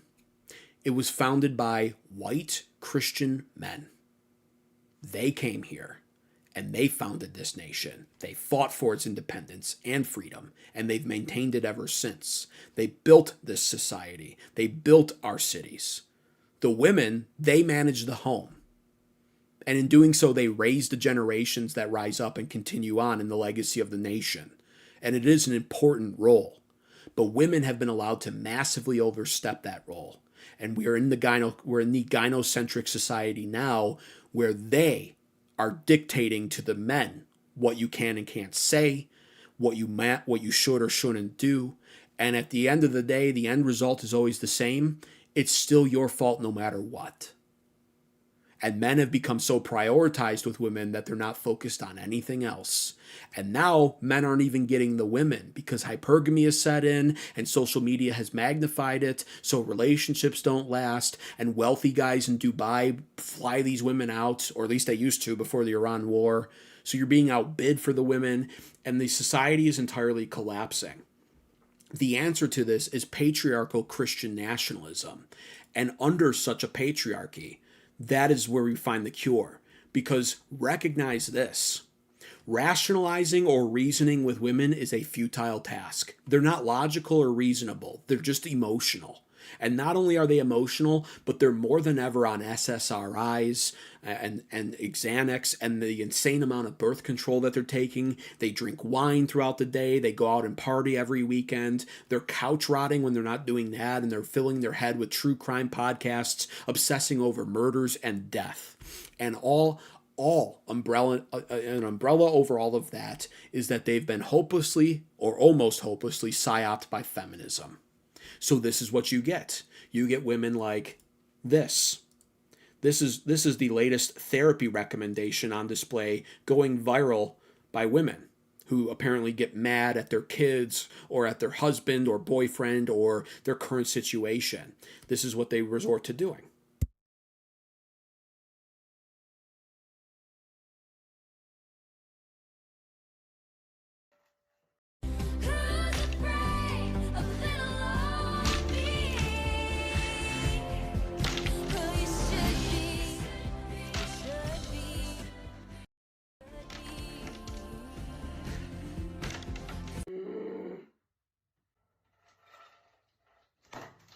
My biggest struggle being a new mom is my anger, she says. I saw a TikTok suggesting you throw ice in your bathroom, she says. 10 out of 10 recommend.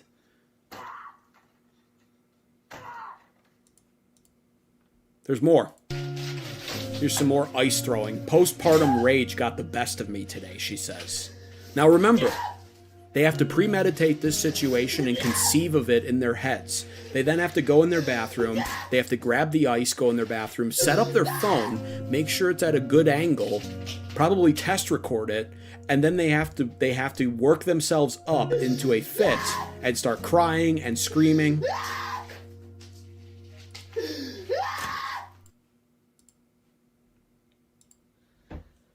Here's another one for you.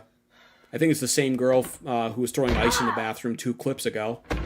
Beating her door with a pillow. Alright, that's enough of that. Here's another one. Same girl again, I think. She's going viral for just her fits of rage, it looks like. When she's mad, she struggles with her anger being a mom. She's looking for new ways to release her anger. So she takes her clothing and rips it.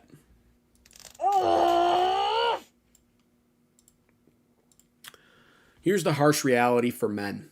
Women are just a third child. If you have 2 kids at home and a wife, you have 3 children. You have 1 who's an adult and 2 who are becoming adults. Women have a toddler-like mentality for the most part.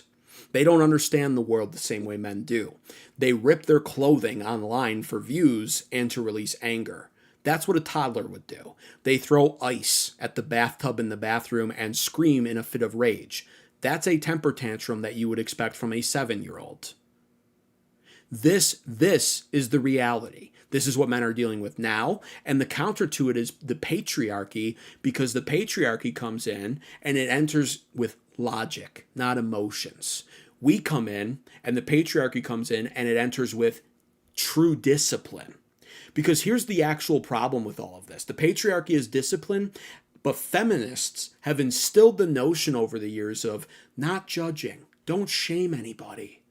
We don't do that. We don't shame people over what they do or what decisions they've made. We don't judge people. That's the feminist lie. But the patriarchy comes in, and it exists to instill and maintain order in society and peace. Women inherently hate those concepts, which tells you all you need to know about them. So the answer to dealing with women like this is shame. The phenomenon that we're watching break out right now over Lindsay Clancy, that sees all of these women rising up and taking to the streets and forming a cult and talking about how they've thought about killing their children too. Shame is the answer. For the women who've thought about killing their children, shame them. Expose them online, share it everywhere, shame them, and ensure that Child Protective Services comes and takes their child away. Consequences and shame. In fact, there's even an ancient Greek story that was written about this, and I shared this on my X account over the phenomenon of Lindsay Clancy. I'm going to click on it right now. It was once again in context to another ICE video.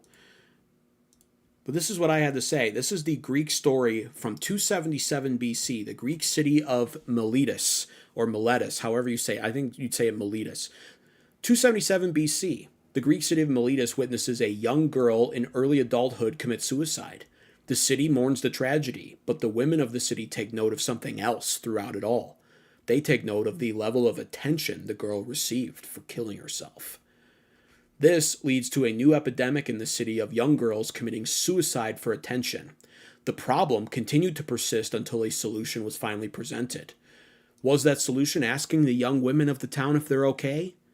Appealing to them like Tommy Lauren perhaps suggests? Or what everyone could be doing better to not make them want to kill themselves? No. That's a fool's errand to ask that, and everyone knows it. Understanding that the root cause was just a woman's insatiable appetite for attention, the city of Miletus creates a new law. Any woman who commits suicide will have her lifeless body stripped naked and paraded out in the streets in front of crowds to the sounds of jeering laughter and celebration. The second this law was established, All suicides by young women miraculously stopped. Shame is what solves the problem, and shame is what is currently lacking in our society. And shame will never be instilled in somebody in a matriarchal or gynocentric society. That's where the patriarchy comes in, the masculine spirit. If you're in a circle of friends and they're all men and one of them starts getting fat, the women will think it's mean. They'll never say anything. Any women nearby. The men, they'll tease each other. Oh, you're getting a little chubby there. What's going on, you know? We'll joke about it, but there's a little element of shame there. Don't get too fat. It's disgusting. But women will never say that. They'll do the opposite, in fact. They'll find a 300-pound ogre of a bitch, and they'll try to force it onto you that that's a beautiful woman. They're gross. They're fat. They're a disgusting slob. But the women will never admit it. It's the men who do. The patriarchy must return. And that is what saves America. And that's the message in all of this. It's not just Christian nationalism that must return. It's patriarchal Christian nationalism. Shame must be brought back. Consequences must return. And women naturally avoid accountability, shame, and consequences. But because of fourth wave feminism, men are weaker than ever, and the gynocentric matriarchal society we're living in doesn't tolerate or prohibit or even advocate for any of those things. And that's why our society is falling apart domestically. That's all I've got to say about that. This stream went really long tonight. I didn't mean for it to go so long. And I'm surprised there's even as many viewers still in the chat as there are, but I appreciate all you guys for being here. I'll take a look at any of the chats. I know the horizontal stream is full of my diehards, but a lot of them are probably asleep by now because some of them are a little on the older side, like Howard. I don't know if Howard's still here, but the Muslims are all over this, says Howard. That's another good point, actually. And let me even just say that. I tried to say this on X, but they actually banned the video. Because I shared a video of a Muslim man taking a I think it looked like a pool noodle, actually, to be fair. It looked like a pool noodle. But yeah, I mean, you know, his wife did something and he was going at it. I will say that. The Muslim men, for all their problems and all their faults, boy, do they keep their women in line. Do you ever think you'd go outside and see a bunch of Muslim women wearing pink shirts with the pen or Sharpie written on it, "We're standing for Lindsay Clancy, a woman who murdered her 3 children"? Absolutely fucking not. Muslim women are kept in check by their men. And why? Because the Muslim faith and Muslim men in general are a patriarchal culture and society. Look at the rest of the world for the most part, except for any European ones. Do the Chinese have this problem? No. Do the Koreans, North Koreans specifically? Because the South Koreans are getting bad, actually. Feminism is destroying South Korea right now. Is this a problem in North Korea? Or even in Russia? Or in China? Or in any parts of Africa even? No, it's not. It's a problem unique to white people specifically. It's a problem unique even more so to America. Because even European white women aren't as bad from what I'm seeing. But it's certainly not a problem in the Middle East. You will never see Muslim women out there acting a fool and supporting a murderer of her own children. Ever, ever, ever. And it does just speak, even if you want to disagree in principle on what the Muslim faith stands for, and you should, even if you want to agree in principle how they go about treating every other facet of their marriage or whatever else, one thing you cannot say is that Muslim women are out of control, raging bull, domineering bitches who are annoying and destroying society. You can't say that.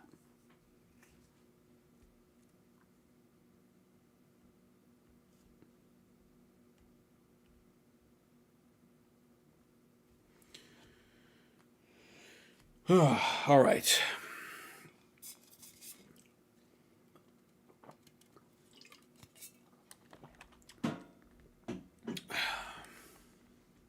Anybody saying anything good in chat?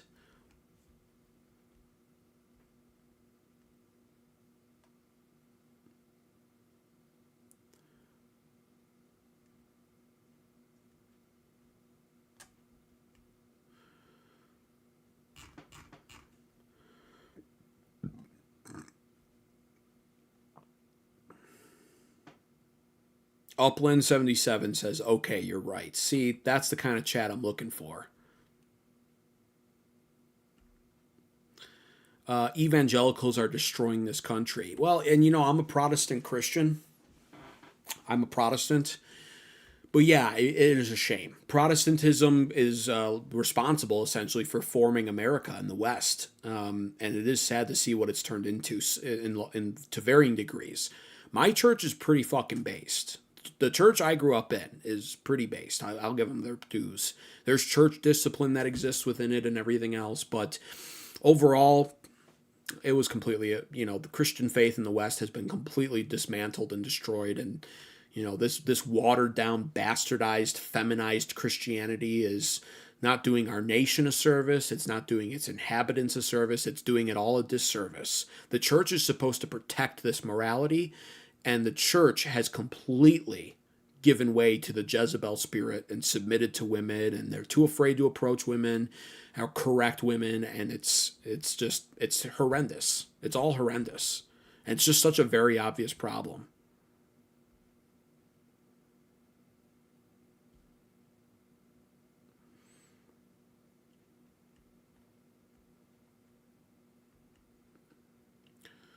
Republicans hate their children? Really? Really, do tell.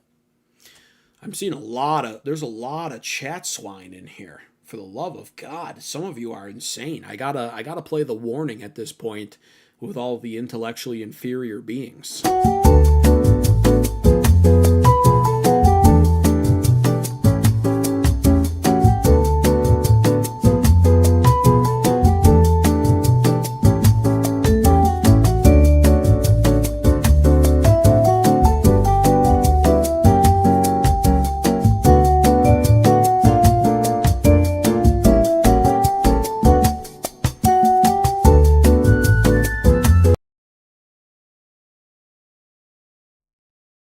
Yuck. Yeah, I don't cast my pearls to swine here. David Cooper, you like that one? He says Muslims do have that one right. Yeah, one thing. Bottom line is equality has been distorted. Well, equality is a myth, Howard. Equality is a myth. Egalitarianism has sort of become an idol for a lot of Americans to worship. And it's all a myth. There's literally no such thing as equality, not in truth. We observe equality from the standpoint of we're all made equal in the image of God. And that's in some ways also what America was founded as by our founding fathers. Equal in God. But yeah, I mean, the Bible is a patriarchal book, and it has a hierarchy set up by God. It is God first, then the man, the husband, and then the woman and children. And without that system in effect, everything deteriorates, and it always does. David Cooper in the vertical chat now, too, he says, you chat swine. That's all that they are. That's all that they are. They're just swine. They're so far beneath me. They're intellectually inferior beings. I am a fisher of men, though. I do look for the good ones. Lisa Romero says, you are a disgrace. The things you are saying are incredibly evil. Hey, bitch, shut the fuck up. Hey, listen, Lisa, are you here to find out what I want on my sandwich? I take turkey, bacon, lettuce, tomato, a lot of onion, and mayonnaise, and fucking toast the bread, bitch. Toast it before you put the mayonnaise on it. Because if I get a soggy sandwich, not good.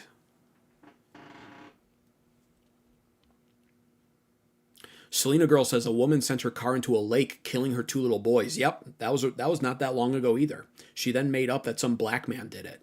Well, and ultimately, I think what she wound up going with was that it wasn't a black man, but that there was a voice in her head that told her to do it. That's what these women are doing.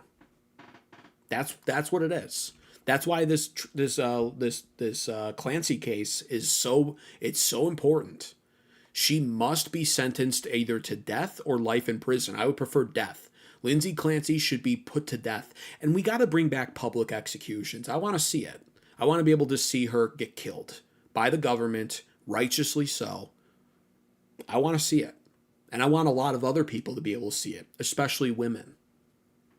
Yeah, you kill your child, you murder your 3 babies. Yeah, you're going to get put to death publicly, and the world's going to watch, and you'll be remembered as a disgrace. You fucking cunt.